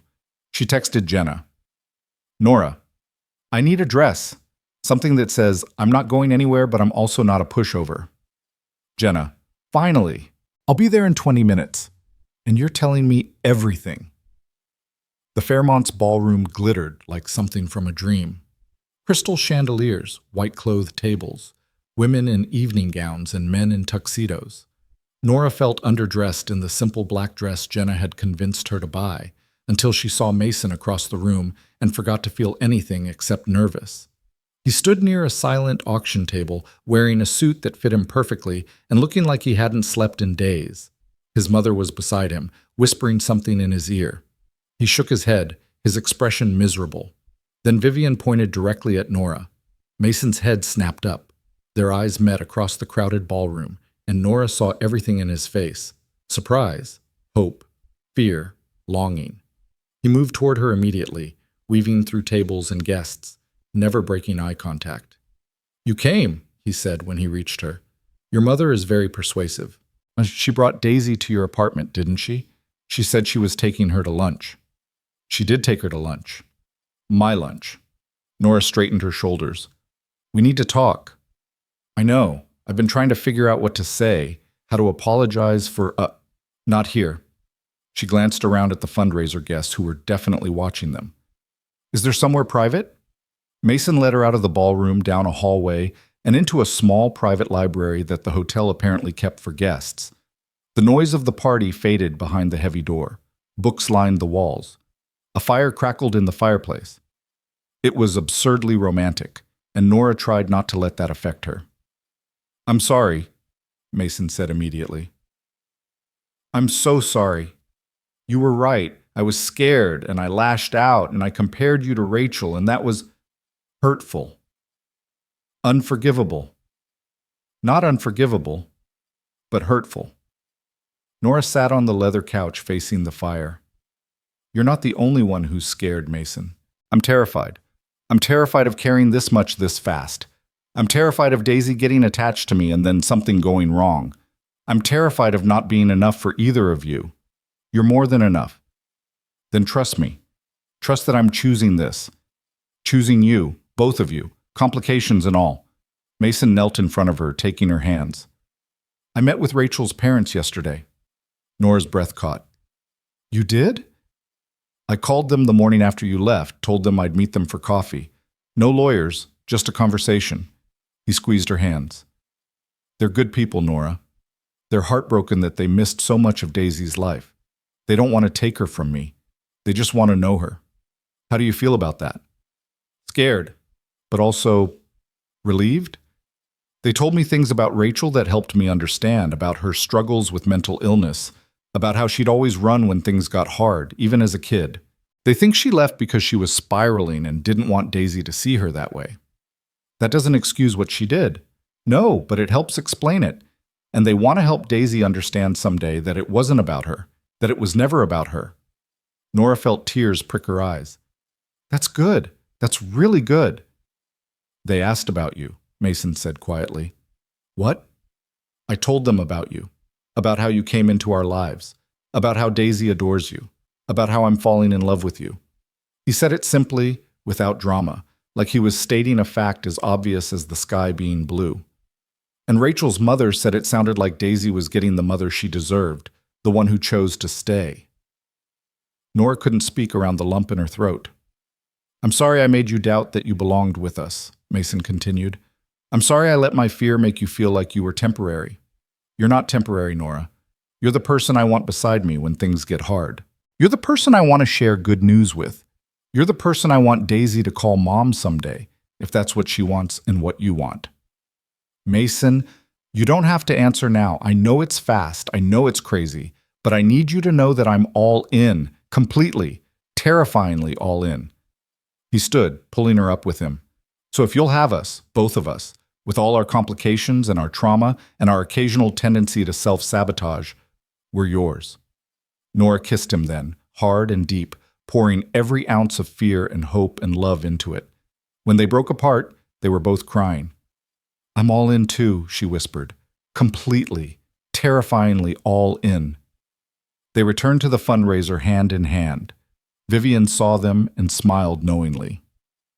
The evening passed in a blur of introductions and small talk, and Mason's hand never leaving the small of Nora's back. When the silent auction ended, Nora discovered Mason had bid on and won a children's book illustration package. For Daisy, he explained. She wants you to illustrate a story she wrote about Mr. Buttons saving the world. She wrote a story? Dictated it. It's 12 pages long and involves space pirates. Mason grinned. I told her we'd ask you, that you might be too busy with your real work. I'm never too busy for her. I know, that's why I bid. Later, as they stood on the hotel's balcony watching snow fall over Boston, Nora thought about Jenna's warning, about things moving too fast, about the risk of getting hurt. But risk was part of living, and she'd spent too many years being careful, being safe, being on the outside looking in. What are you thinking? Mason asked, wrapping his arms around her from behind. That I'm glad James Thompson rejected me. Mason laughed against her hair. Really? Really? Because if he hadn't, I never would have met you, or Daisy. I never would have found this. This? Home. She turned in his arms to face him. You feel like home. So do you, he said. So do you. They kissed under the falling snow, and Nora felt something settle in her chest. Not the absence of fear. Fear would probably always be there, lurking at the edges. But something stronger than fear. Certainty. This was right. They were right. And whatever complications came next, they'd face them together, the way families do. The weeks that followed the fundraiser settled into a rhythm that felt almost too perfect to trust. Nora's illustration work allowed her to work from anywhere, so she found herself spending more mornings at the bakery, sketching while Mason shaped dough and Daisy narrated elaborate stories to Mr. Buttons. The Mitchells, Rachel's parents, had started video calls with Daisy every Sunday afternoon, gentle conversations where they asked about her week and told her stories about her mother as a little girl. Daisy seemed to glow with the attention, this confirmation that she had family beyond just her father and grandmother. Everything was working. Everything was beautiful. Which was exactly when Nora should have known something would shatter. It happened on a Thursday in late February. Nora was reading to Daisy before bedtime, curled up in the little girl's bed while Mason cleaned up the dinner dishes. They were halfway through a book about a brave mouse, the same one Nora had been illustrating during their fight, when Daisy interrupted. Nora? Can I call you Mommy? The question landed like a stone in still water, sending ripples through everything. Nora's breath caught. From the kitchen, she heard the distinct sound of Mason dropping a plate. Sweetie, that's... Nora chose her words carefully. That's a really big thing to think about. I already thought about it. I thought about it lots and lots. Daisy twisted Mr. Button's remaining ear between her fingers. The other kids at preschool ask why I don't have a mommy, and I tell them I do, kind of, but she doesn't live here. And they get confused. But if you're my mommy, it's easier. Easier how? Because then you live here and you read me stories and you make pancakes with too many chocolate chips and you're here when I wake up and you're here when I go to sleep, and that's what mommies do. Daisy said it with the simple logic of a 3-year-old for whom the world still made sense in categories and definitions. Mason appeared in the doorway, dish towel in hand, his expression impossible to read. Baby, he said gently, that's a big question. Maybe Nora needs time to think about it. But she loves us, Daisy said, confused. She said so, and we love her, so that makes her our family, and mommies are family. It's more complicated than that, Nora started, but even as she said it, she wondered if it really was. In Daisy's world, love was simple. You loved someone. They became family. They stayed. There was no room in that equation for doubt or fear or the knowledge that people could leave even when they promised to stay. I don't want it to be complicated, Daisy said, and her voice wavered in a way that made Nora's chest hurt. I just want a mommy. Is that bad? Grandma Vivian says wanting things isn't bad. It's not bad at all, sweetheart. Nora pulled Daisy close. Can you give me a little time to think about it? It's a really important thing, and I want to make sure I do it right. Daisy nodded against her shoulder, but Nora could feel the tension in her small body, the disappointment. After Daisy finally fell asleep, fitfully, restlessly, Nora found Mason standing at the kitchen window, staring out at the dark street. I'm sorry, he said before she could speak. I should have prepared you for that question. I knew it was coming. She's been asking me about it for weeks. What did you tell her? That it was up to you. That being a mommy was a choice, and she couldn't force you to choose it just because she wanted it. He turned to face her. But God, Nora, the way her face fell every time I said that, like I was telling her she wasn't worth choosing. That's not what you were saying. I know, but she's 3. She doesn't understand nuance. He crossed to the table and sat heavily. Her preschool is having a Mother's Day event in a few weeks. All the kids are making cards, and there's going to be a breakfast where the moms come in. Last year, Daisy made a card for my mother, but this year she asked if you could come instead. Oh. The word came out smaller than Nora intended.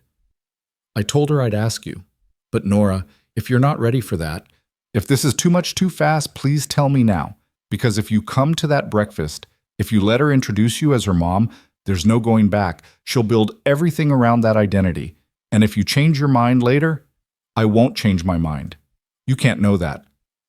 Yes, I can. Nora sat across from him. I love her, Mason. I love you. I want to be her mother. I want to be part of this family officially. Relief flooded his face, but it was chased quickly by something else. Worry.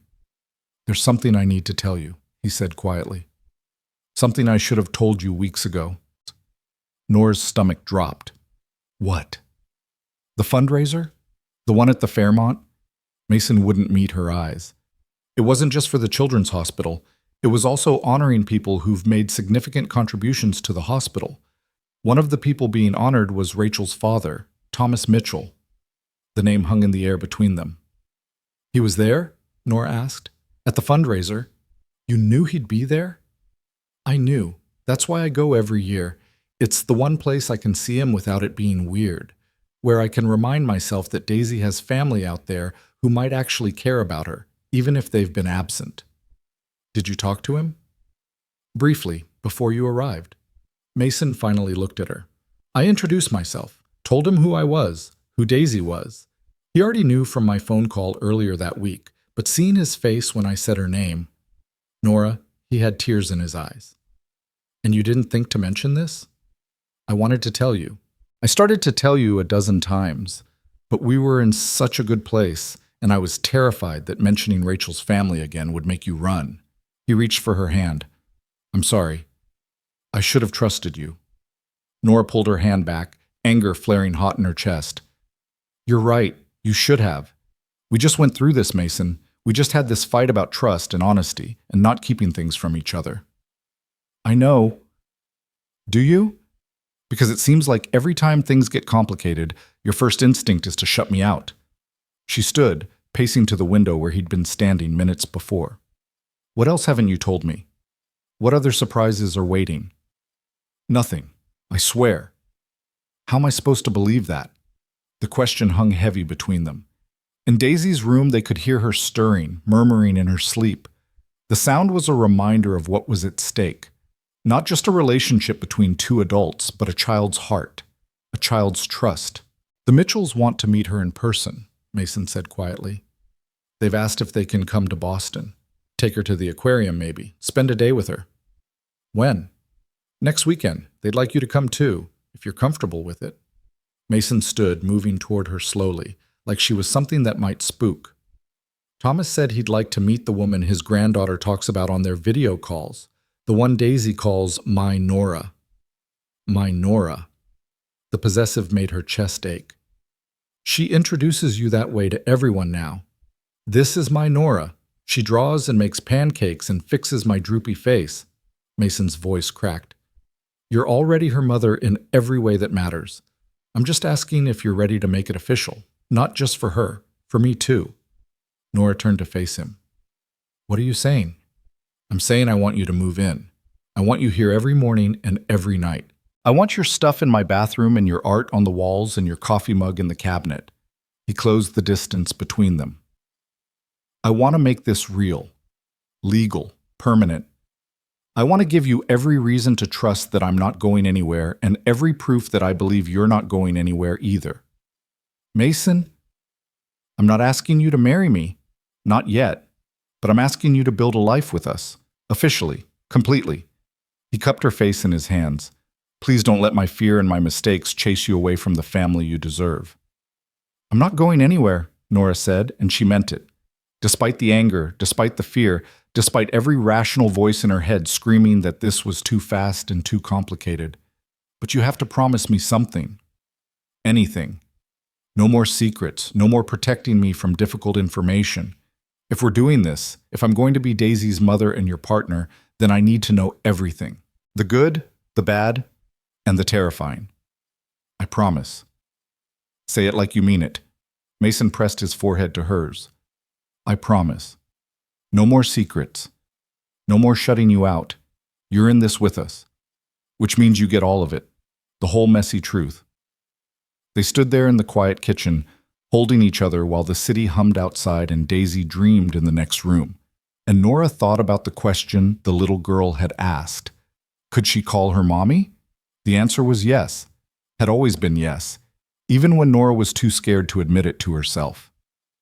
The following Saturday, Nora met Rachel's parents at the New England Aquarium. Thomas and Patricia Mitchell were exactly what Nora had expected, and nothing like she'd imagined. Thomas was tall and dignified with silver hair and Rachel's same blue eyes. Patricia was petite, with a warm smile that didn't quite reach her eyes. They both looked nervous, standing at the aquarium entrance with the kind of rigid posture that came from trying very hard to make a good impression. Daisy spotted them first and went suddenly shy, pressing against Mason's leg.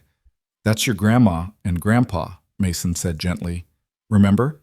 You talked to them on the computer? They're bigger in real life, Daisy whispered. Patricia knelt down, not coming closer, but making herself smaller. Hi, Daisy. We're so happy to meet you in person. You look like my maybe mommy, Daisy announced. The one in the pictures, but older. The maybe mommy reference made everyone flinch. Thomas cleared his throat. Your mother looked like my wife when she was young, he said. You have her eyes, and her smile, and probably her stubbornness, though we haven't seen that yet. I'm very stubborn, Daisy said proudly. Right, Daddy? The most stubborn, Mason agreed. The ice broken, they moved into the aquarium. Nora hung back slightly, letting the Mitchells have their moment with Daisy. She watched Patricia point out different fish, watched Thomas lift Daisy up to see into the jellyfish tank, watched their faces as they drank in every detail of this grandchild they'd missed 3 years of knowing. They're good with her, Nora murmured to Mason. I know, which somehow makes it harder. Why? Because it's one more thing Rachel took from everyone. Daisy could have known them her whole life. They could have helped when things were hard. But Rachel's issues robbed all of us of that. Mason's jaw tightened. I don't know if I can forgive her for that. You don't have to forgive her. You just have to let Daisy love them. They watched Daisy press her hands against the glass of the penguin exhibit, laughing as a penguin swam directly toward her. Patricia stood beside her, pointing and explaining, grandmother and granddaughter in profile, like a portrait of what could have been. After an hour, they stopped for lunch in the aquarium cafe. Daisy climbed into Nora's lap despite there being an empty chair, a declaration of loyalty that didn't go unnoticed. So Nora, Patricia said carefully, stirring her coffee, Daisy tells us you're an artist? Illustrator, children's books. That must be wonderful work. Creative, fulfilling. The small talk felt excruciating, everyone dancing around what they really wanted to discuss. Finally, Thomas set down his sandwich and looked directly at Nora. Daisy says you might become her mommy. Is that true? The bluntness stole Nora's breath. Mason stiffened beside her. Thomas, Patricia said quietly, we discussed this. I know what we discussed, but I think we all need to be honest about what's happening here. Thomas didn't look away from Nora. Our daughter abandoned this child. We don't know where she is or if she's even alive. For 3 years, Mason has been both father and mother. And now you're stepping into a role that our daughter vacated. I think we have a right to know your intentions.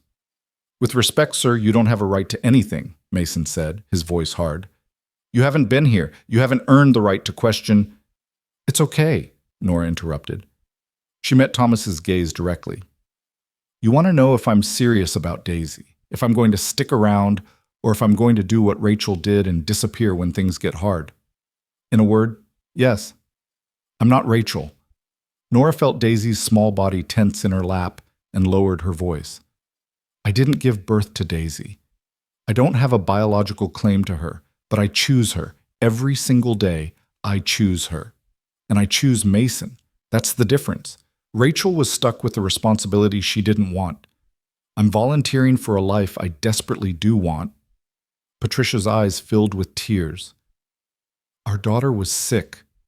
The mental illness, we tried to help her, but she wouldn't accept treatment. She was always running from something we couldn't see. I know, Nora said more gently. And I'm not trying to replace her in your lives or in Daisy's life, but I am going to be Daisy's mother, the one who shows up, the one who stays. That's all we want, Thomas said, and his voice had lost its hard edge.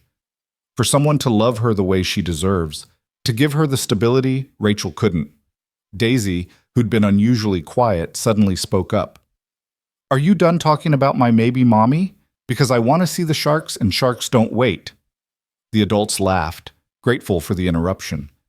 As they moved through the rest of the aquarium, the tension gradually eased. Patricia asked Nora about her work, genuinely interested in the process of illustrating children's books.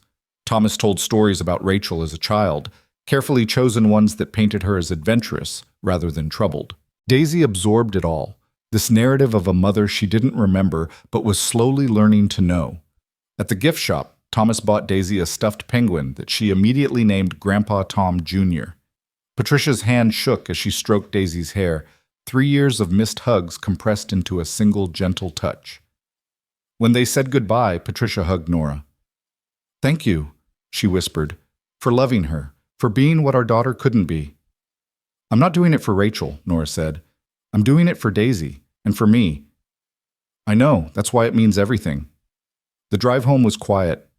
Daisy fell asleep in her car seat, clutching Grandpa Tom Jr. Mason reached over and took Nora's hand. You were amazing today. I was terrified. You didn't show it. You were confident and clear in exactly what Daisy needed. He lifted her hand to his lips. Exactly what I needed too. That night, after Daisy was asleep, Nora and Mason sat on the couch with a bottle of wine and the weight of everything that had been said. They're going to want regular visits, Mason said. Thomas mentioned maybe once a month, gradually building up to holidays. How do you feel about that? Scared, grateful, angry at Rachel for making this so complicated. He took a long sip of wine. But mostly glad. Glad that Daisy will know them. Glad that she'll have more people who love her. Even if it's messy? Especially if it's messy. Love is supposed to be messy. He set down his glass and turned to face her fully. Move in with us. Officially. I want to wake up to you every morning. I want Daisy to stop asking when you're coming back and just know you're here. I haven't even told Jenna yet. She's going to think I've lost my mind. Have you? Completely. Nora smiled. When do you want me to move in? Tomorrow? Is tomorrow too soon? Tomorrow's perfect, but tomorrow brought its own complications. Nora's landlord required 60 days' notice. Her apartment lease didn't end until May. She'd need to sublet or pay double rent for 2 months, a financial strain she hadn't anticipated. I'll help with the rent, Mason said immediately when she told him. No, that's not fair to you. We're building a life together. Fair is whatever we decide it is. They compromised. Nora would start moving her things gradually, spending every night at the apartment above the bakery, but keeping her place on Beacon Hill until the lease ended. It was imperfect and awkward and involved a lot of back and forth with boxes, but it worked. Daisy helped pack, which meant every item had to be examined and discussed in detail. Why do you have so many pencils? She asked, pulling art supplies from Nora's desk. Because I'm an artist. Artists need lots of pencils. I'm an artist too. Can I have these? Those are special drawing pencils, but I'll buy you your own set. We can share. Daisy said it with such simple certainty, such absolute faith that of course they would share everything now. That's what mommies and daughters do. The word landed like it always did, a question and an answer at once. Nora knelt down to Daisy's level. Sweetie, about that. About calling me mommy. She took a breath. If that's what you want, if it feels right to you, then yes, you can call me mommy. Daisy's whole face lit up. Really? Really. But there's something important I need you to understand. You had a mommy before me. Her name is Rachel, and even though she's not here, she's still your birth mother. I'm not trying to erase her or replace her. You're my new mommy, Daisy said firmly. The one who stays. Rachel is my old mommy who went away. I can have both, right? Right. You can have both. Okay, then you're mommy, and she's Rachel, and that's that. Daisy threw her arms around Nora's neck. I love you, mommy. The word cracked Nora's heart open. I love you too, baby. So much. When Mason came home from the bakery that evening and heard Daisy call Nora mommy for the first time, he had to excuse himself to the bathroom. Nora found him there 10 minutes later, sitting on the edge of the tub with tears streaming down his face. She called you mommy, he said. She did. This is real. You're really staying. I'm really staying. He pulled her into his arms, and they stayed there in the small bathroom, holding each other while their daughter, sang to her stuffed animals in the next room. 2 weeks later came the Mother's Day breakfast at Daisy's preschool. Nora woke that morning with butterflies in her stomach. She changed outfits 3 times, finally settling on a simple blue dress that Daisy had declared very mommy-like. Mason made her breakfast, but she could barely eat. You're going to be great, he said, kissing her forehead. What if the other moms ask questions? What if they judge me for moving in so fast? What if you just enjoy the fact that our daughter wants to celebrate you? Mason tilted her face up. You've earned this. You've shown up for her every single day. You've loved her without reservation. You're her mother in every way that counts.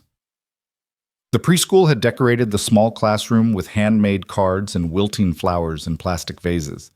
Other mothers arrived. Biological mothers, adoptive mothers, stepmothers, grandmothers standing in for absent parents.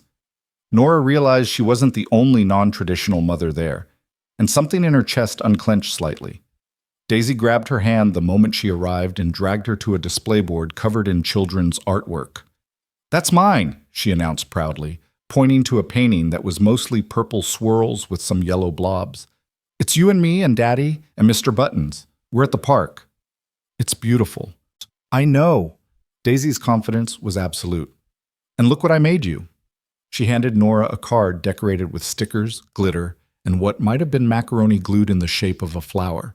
Inside, in Mason's handwriting, but clearly dictated by Daisy, It read, "Thank you for being my mommy. I love you more than chocolate chips, and that's a lot.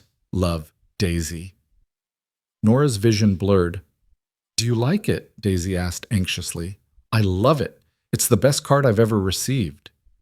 The breakfast itself was chaos. Small children hopped up on too much sugar, mothers trying to have conversations while wiping up spills, teachers attempting to facilitate games that quickly devolved into friendly mayhem. Nora found herself sitting with three other mothers, answering the inevitable questions about how long she'd known Mason, how they'd met, how she'd adjusted to instant motherhood. She told them the truth about the disastrous blind date, about Daisy offering her a hug, about falling in love with both of them before she'd fully realized what was happening. "That's beautiful," one mother said. "My daughter's father and I have been together 8 years, and he still doesn't look at me the way Mason looks at you." "How does he look at me?" "Like you're the answer to a question he'd stopped asking." When the breakfast ended and Nora stood to leave, Daisy threw her arms around her legs. "You're the best mommy in the whole world," she said loudly enough for the entire classroom to hear. "I'm the luckiest mommy in the whole world," Nora corrected, kneeling to hug her properly.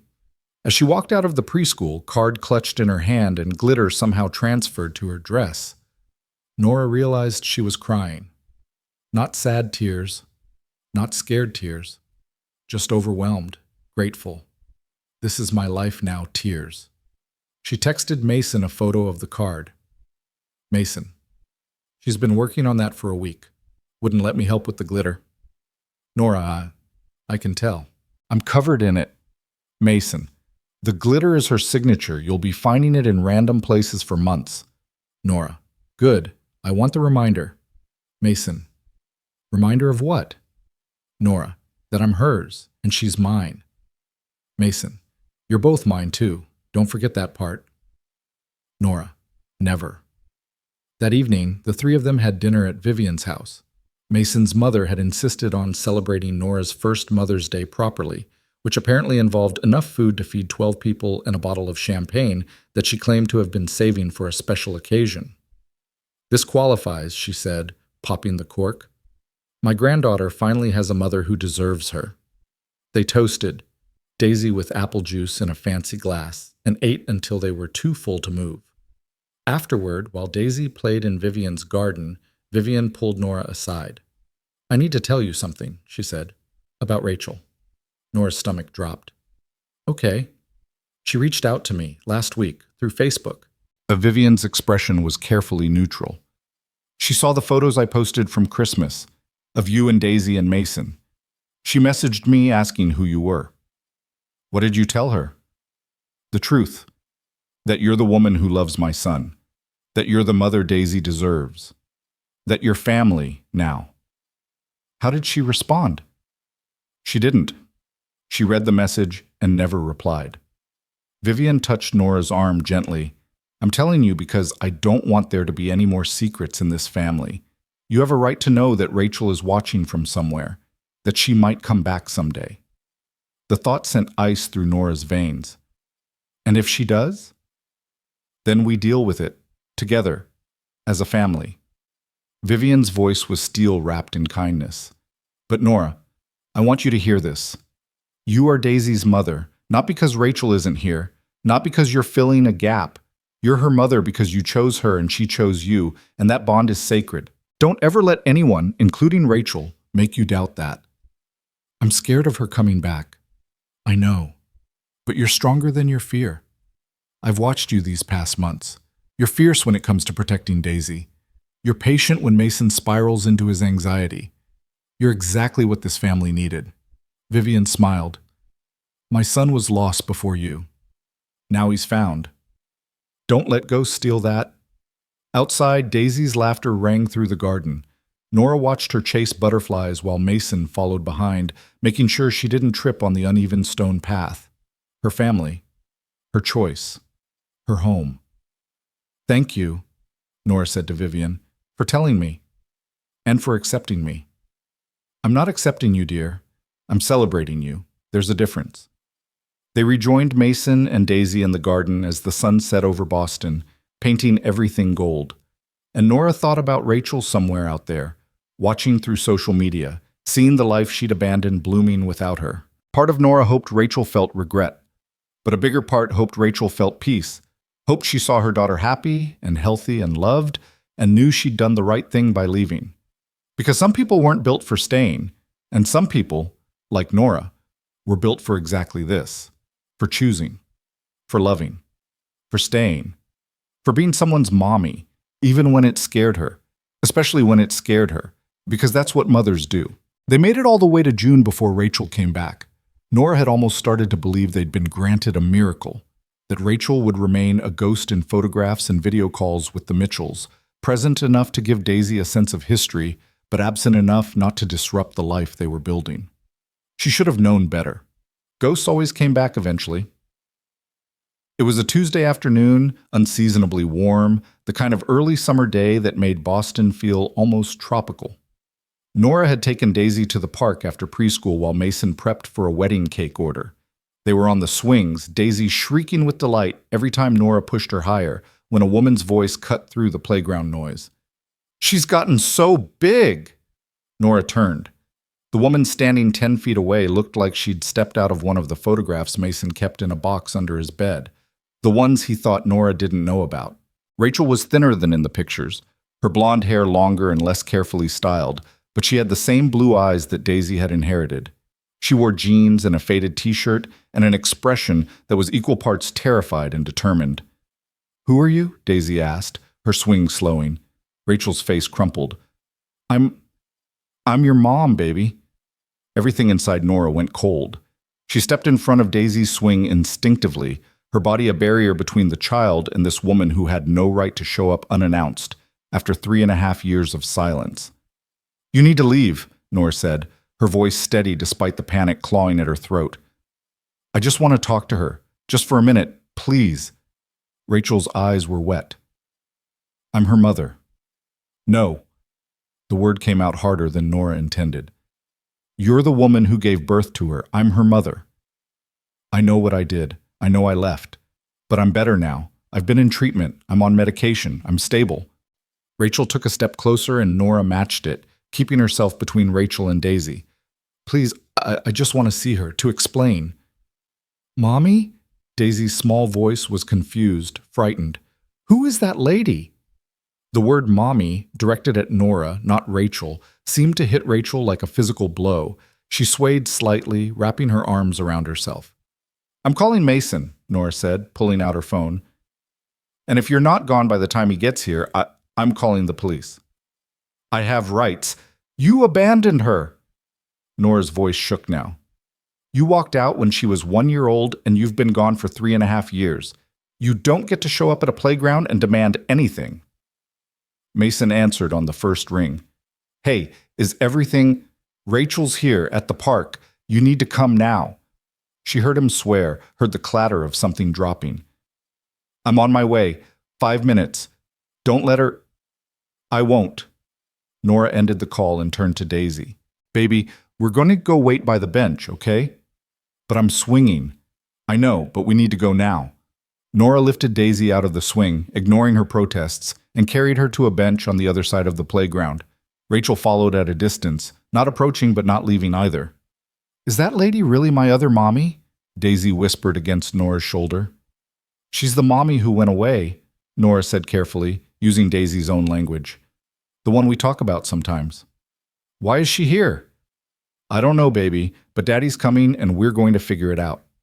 Mason arrived in less than 5 minutes, slightly out of breath and still wearing his apron dusted with flour. He took in the scene immediately. Nora and Daisy on the bench, Rachel standing awkwardly by the swings, and his expression went through about 7 emotions in 2 seconds before settling on cold fury. "What are you doing here?" He didn't shout, but his voice carried across the playground.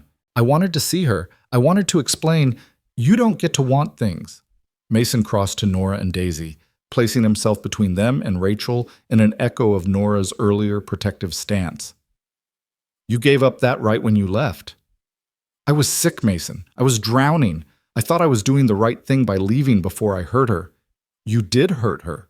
Every single day you've been gone has hurt her." His hands were shaking. Do you know what it's like to explain to a 2-year-old why her mommy doesn't want her? To watch her make Mother's Day cards for my mother because she doesn't have anyone else? To hear her tell her preschool teacher that maybe her mommy will come back if she's good enough? Rachel was crying openly now. I'm sorry. I'm so sorry. But I'm better now. I want to make it right. You can't make it right. There is no making this right. Mason's voice cracked. You don't get to waltz back in after 3 years and expect everything to be fine. I'm not expecting that. I just want a chance. To know her. To be part of her life. Rachel's eyes found Daisy, who was watching the whole scene with wide, confused eyes. Please, I'm her mother. No. Mason said it with absolute finality. Nora is her mother. You're a stranger. That's not fair. Nothing about this is fair. Mason pulled out his phone. I have full legal custody. The court granted it when you disappeared. You have no rights here. If you want to see Daisy, you'll need to go through the proper channels. File with the court. Prove you're stable. Maybe in a year or two, if you can demonstrate consistency, we can talk about supervised visits. A year? I can't wait a year. You waited 3 years to show up. You can wait another one to do it properly. Mason's voice was steel. Now leave, or I will call the police and report you for harassment. Rachel looked at Nora then, really looked at her. You're sleeping in my bed, raising my daughter, living my life. I'm living my own life, Nora said quietly. The one you walked away from. Do you love him? The question caught Nora off guard. Yes. And her? More than anything. Something in Rachel's expression shifted. The anger drained away, leaving only exhaustion. Then, I guess I did the right thing after all. Leaving. She wiped her eyes. I was never going to be what she needed. I could barely take care of myself. But I wanted to see her. To know she was okay. She's more than okay, Mason said, his voice softer now. She's happy. She's loved. She has a mother who shows up every single day. Rachel nodded slowly. She looked at Daisy one more time, memorizing her face. She looks like my mom. She does. Mason paused. Your parents have been seeing her. Did they tell you that? They told me. They told me about the video calls and the aquarium visit and how happy she is. Rachel's voice broke. They told me I should stay away, that I'd already done enough damage. They were probably right. They love her, Nora said. They're good for her. And you? Are you good for her? I'm trying to be. Rachel smiled, sad and genuine. That's all any mother can do. Try. She started backing away. Tell her I'm sorry when she's old enough to understand. Tell her I loved her enough to leave before I broke her completely. Rachel. Mason started, but she was already walking away, her shoulders hunched against the weight of everything she'd lost. They watched her disappear around the corner. Daisy tugged on Nora's shirt. Is she coming back? I don't think so, baby. Good. Daisy said it with the brutal honesty of a 3-year-old. She made Daddy sad and I don't like it. That evening, after Daisy was in bed and they'd called the Mitchells to tell them what happened, Nora and Mason sat on the couch in stunned silence. The reality of Rachel's appearance was still sinking in, the way she'd looked at Daisy, the things she'd said, the finality of her walking away. Do you think she'll try again? Nora asked. I don't know, maybe. Mason pulled her against his side. But if she does, we'll handle it, together. I was so scared. I know. I could hear it in your voice on the phone. He kissed her forehead. But you were perfect. You protected her. You stood your ground.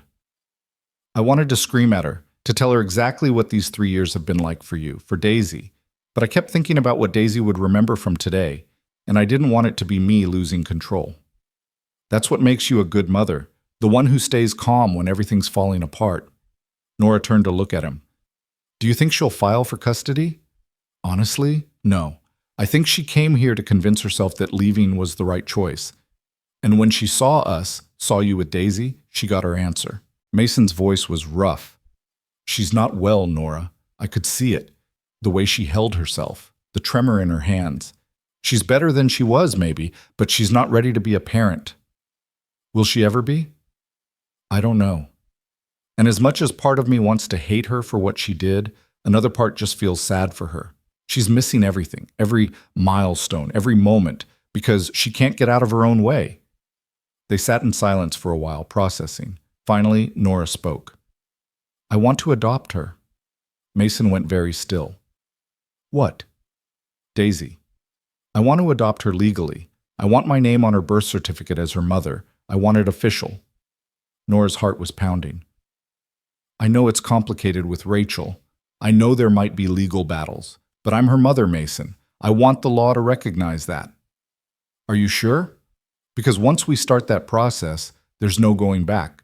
It'll bring up custody issues, Rachel's parental rights. It'll be messy. I'm sure. Rachel had 3.5 years to come back. She chose not to. She chose to walk away again today. Daisy deserves a mother who's committed, who's legally bound to her, who can't just leave. Mason cupped her face in his hands. You're really in this, completely. I told you I was all in. I meant it. Then let's do it. Let's make you Daisy's mother officially. He kissed her, soft and sweet. But there's one more thing I want to make official. He stood up and disappeared into the bedroom. Nora heard him rummaging in a drawer, and when he came back, he was holding a small velvet box. Her breath stopped. I bought this 2 months ago, Mason said, kneeling in front of her. I've been carrying it around in my pocket waiting for the right moment. But I realized today there is no right moment. There's just now, this moment, this life we're building. He opened the box. Inside was a simple gold band with a small diamond that caught the lamplight. Nora Hale, will you marry me? Will you be my wife and Daisy's mother and the person I build my entire future around? Will you make this family official in every way possible? Nora was crying, had been crying since he pulled out the box. Yes, God, yes. He slid the ring onto her finger, a perfect fit, because of course he'd somehow figured out her size, and kissed her with everything he had. When they broke apart, they were both laughing and crying and holding onto each other like they were the only solid things in the world. Should we tell Daisy now? Nora asked. Are you kidding? If we tell her now, she'll be up until midnight planning the wedding. Mason grinned. We'll tell her in the morning. Let her be the first to know. But Daisy's door creaked open, and a small voice said, Tell me what? They turned to find her standing in the hallway, clutching Mr. Buttons, and looking sleepy but curious. Baby, you're supposed to be asleep, Mason said. I heard Happy crying. Are you okay? Daisy patted over to them, and Nora lifted her into her lap. We're more than okay, Nora said. Daddy just asked me to marry him. Daisy's eyes went wide. Like a princess wedding? Something like that. And you said yes? I said yes. Daisy threw her arms around Nora's neck and squeezed. So you're going to be my mommy forever, not just for now. Forever and ever, Nora promised. Can I be in the wedding? You can be the flower girl. Can Mr. Buttons be in the wedding? Mr. Buttons can definitely be in the wedding. Daisy pulled back, her face serious. The lady from the park, my other mommy. Will she be sad? The question was so pure, so full of concern for someone who'd essentially been a stranger, that Nora's heart broke a little. Maybe, she said honestly, but sometimes people are sad about things that are still the right thing to happen. Because she went away and you stayed? Exactly. Daisy nodded, accepting this with the simple wisdom of children. Okay, then I'm glad you're marrying Daddy, and I'm glad you're my forever mommy. She yawned hugely. Can I go back to bed now? I'm tired from all the happy crying. They tucked her back in, both of them kissing her forehead and smoothing her wild curls. As they left her room, they heard her whisper to Mr. Buttons, We're getting a new mommy forever. Isn't that good? The wedding planning consumed the next few months in the best possible way. Daisy insisted on being involved in every decision, which meant the color scheme ended up being rainbow sparkle, and the cake had to have at least 6 layers because more layers means more love. They decided on a small ceremony in the bakery itself, the place where their family had really begun, with close friends and family only. The Mitchells were invited and accepted immediately. Patricia cried when she got the invitation and called to ask if she could help with any of the planning. Thomas sent a generous check with a note that said simply, For the woman who loves our granddaughter.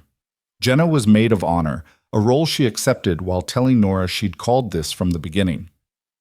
"I knew the night you texted me from that restaurant that something had changed," she said over wine while they addressed invitations.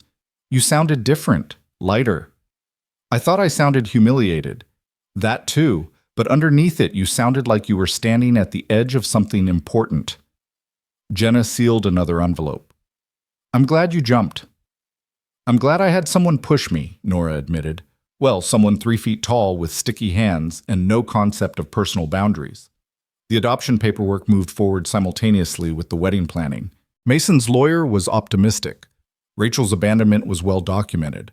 Her lack of contact spoke volumes, and the fact that she'd walked away at the park rather than fight suggested she wouldn't contest it. Still, there were procedures. Background checks, home visits, interviews with Daisy about how she felt about Nora becoming her legal mother. The social worker who conducted Daisy's interview called Nora afterward. "In 15 years of doing this job," she said, "I've never seen a child more certain about anything. When I asked Daisy how she felt about the adoption, she said, 'She's already my mommy. We're just telling the paper people so they know too.' That's a direct quote." "That sounds like her," Nora said, smiling through tears. "Ms. Hale, I'm recommending approval. You're clearly exactly what this child needs." The final hearing was scheduled for 2 weeks before the wedding. Mason, Nora, and Daisy sat in a judge's chambers while their lawyer presented the case. Daisy wore her favorite dress, the red velvet one from Christmas, and held Nora's hand the entire time. The judge was an older woman with kind eyes who spoke directly to Daisy. "Do you understand what adoption means?" she asked. "It means Mommy Nora gets to be my real mommy on paper," Daisy said confidently, "and nobody can say she's not." "And is that what you want?" "More than anything, except maybe a puppy. But Daddy says we have to wait on the puppy." The judge smiled. "Well, I can't help with the puppy, but I can help with the adoption." She signed the papers with a flourish. "Congratulations. Nora Hale is now legally Daisy Carter's mother." Nora sobbed. Mason sobbed. Daisy looked pleased with herself and asked if this meant they could get ice cream. They got ice cream. That night, Nora stared at the adoption certificate, at her name next to Daisy's, at the official stamp that made their bond legal and permanent. Mason found her like that, standing in their bedroom with tears streaming down her face. "She's mine," Nora whispered. "Legally mine. Forever." "She was always yours," Mason said. "But yeah, now the whole world knows it." The wedding day dawned clear and warm, September in Boston at its finest. The bakery had been transformed, flowers everywhere, chairs set up in rows, the smell of fresh bread mixing with roses. Daisy had appointed herself chief wedding coordinator and spent the morning bossing around everyone, including her grandmothers. Vivian helped Nora into her dress, a simple ivory gown that Daisy had declared very princessy, while Daisy danced around in her flower girl dress, scattering petals prematurely. "You look beautiful," Vivian said, fastening Nora's necklace. "And happy. That's what matters most." "I am happy. I didn't know I could be this happy." "You deserve it. You all do." Vivian's voice was thick. "Thank you for loving my son, for loving my granddaughter, for choosing us." The ceremony was perfect in its imperfection. Daisy threw her flower petals with such enthusiasm that half of them hit the guests. Mason cried during his vows. Nora's voice shook when she promised to love and cherish him for the rest of their lives. The minister, a friend of Vivian's, smiled through the whole thing. But the best part came at the end when Mason and Nora were officially pronounced husband and wife. Before they could kiss, Daisy ran up between them. "Wait, I have something to say." The minister laughed. "Go ahead, Daisy." Daisy turned to face the small crowd of guests, her face serious. "I just want everyone to know that this is the best day ever, because now I have a real mommy and a daddy, and we're a real family. And the lady who went away doesn't matter anymore because we have everything we need right here." She said it with such conviction that several guests started crying. Nora knelt down and pulled Daisy into a hug. "You've always had everything you needed," she whispered. "We just made it official." "I know, but it's nice when the paper people agree." Daisy pulled back and grinned. "Now you can kiss. That's how weddings end." So they did. Mason and Nora, with their daughter squeezed between them, sealing their family with a kiss and the laughter of everyone who loved them. The reception was held in the same space, tables pushed back for dancing. The Mitchells were there, taking hundreds of photos of Daisy and telling anyone who would listen about their granddaughter. Jenna gave a toast that made everyone laugh and cry in equal measure. Daisy's preschool teacher came and told stories about how Daisy had informed the entire class that her mommy was the best drawer in the whole world. As the evening wound down and guests started to leave, Nora found herself standing at the window of the bakery, looking out at the street where she'd walked alone last Christmas Eve. So much had changed in 9 months. Everything had changed. Mason came up behind her, wrapping his arms around her waist. "What are you thinking about?" he asked. "About the night I met you. About sitting in that restaurant feeling like my life was over. About how wrong I was. Your life was just beginning. I know that now." She turned in his arms. "I almost didn't come that night. I almost canceled the date because I was scared." "I'm glad you didn't." "Me too." She kissed him softly. "Thank you for rescuing me." "I didn't rescue you. Daisy did." "You both did. You showed me what family was supposed to feel like, what love was supposed to look like. You chose me when I didn't think I was worth choosing." "You were always worth choosing. You just needed someone to see it." Daisy appeared between them, tugging on Nora's dress. "Mommy, Grandma Vivian says it's time for cake. Can we cut it now?" Nora looked down at this child who'd changed her entire life with a simple question in a restaurant. This girl who'd offered her a hug when she'd needed it most. This daughter who was now legally, officially, permanently hers. "Yeah, baby, let's cut the cake." They did, the three of them together, Daisy's small hands under Nora's on the knife, while Mason guided them both. The cake was chocolate with vanilla frosting and 6 layers, just like Daisy had insisted. It was too much cake for their small gathering, but that was okay. Tomorrow they'd bring the leftovers to Daisy's preschool, and the day after that to the children's hospital, and the day after that to anyone who wanted a piece of their joy. Because that's what families did. They shared, they gave, they chose each other every single day and called it love. Later that night, after all the guests had gone home, and Daisy was asleep upstairs with Mr. Buttons and Grandpa Tom Jr., Nora and Mason sat in the quiet bakery, still in their wedding clothes, sharing the last piece of cake. "So, Mrs. Carter," Mason said, offering her a bite, "how does it feel?" "Perfect," Nora said. "Absolutely perfect." And it was. Not because their life was without complications or challenges. Rachel was still out there somewhere, a question mark that might resurface. The Mitchells would need to be navigated with care and compassion. Daisy would grow up and ask hard questions about why her birth mother left. There would be difficult days ahead, moments of doubt, times when fear threatened to overwhelm them. But they would face it together, as a family. As partners who'd chosen each other deliberately, completely, with eyes wide open to all the possible disasters and choosing love anyway. The snow that had been falling the night Nora met Mason had been a promise, a beginning, a door opening to a life she hadn't known she was allowed to want. And now, sitting in the bakery with her husband, and their daughter asleep upstairs, Nora realized something profound. She'd spent her whole life drawing windows, looking in at other people's happiness from the outside. But she wasn't outside anymore. She was inside. She was home. She was exactly where she belonged, with the man who'd fed her when she was heartbroken, with the child who'd fixed her droopy face with a hug, with the family she'd chosen and who'd chosen her right back. "What are you smiling about?" Mason asked, wiping frosting from her lip with his thumb. "Just thinking about how far we've come. From that terrible first date to this. Best terrible date in history." "Agreed." Nora leaned her head on his shoulder. "We should write Daisy's birth mother a thank you note." "For what?" "For walking away. For being brave enough to know she wasn't what Daisy needed. For leaving room in this family for me." Nora said it without bitterness, with genuine gratitude. "I know that sounds weird, but I mean it.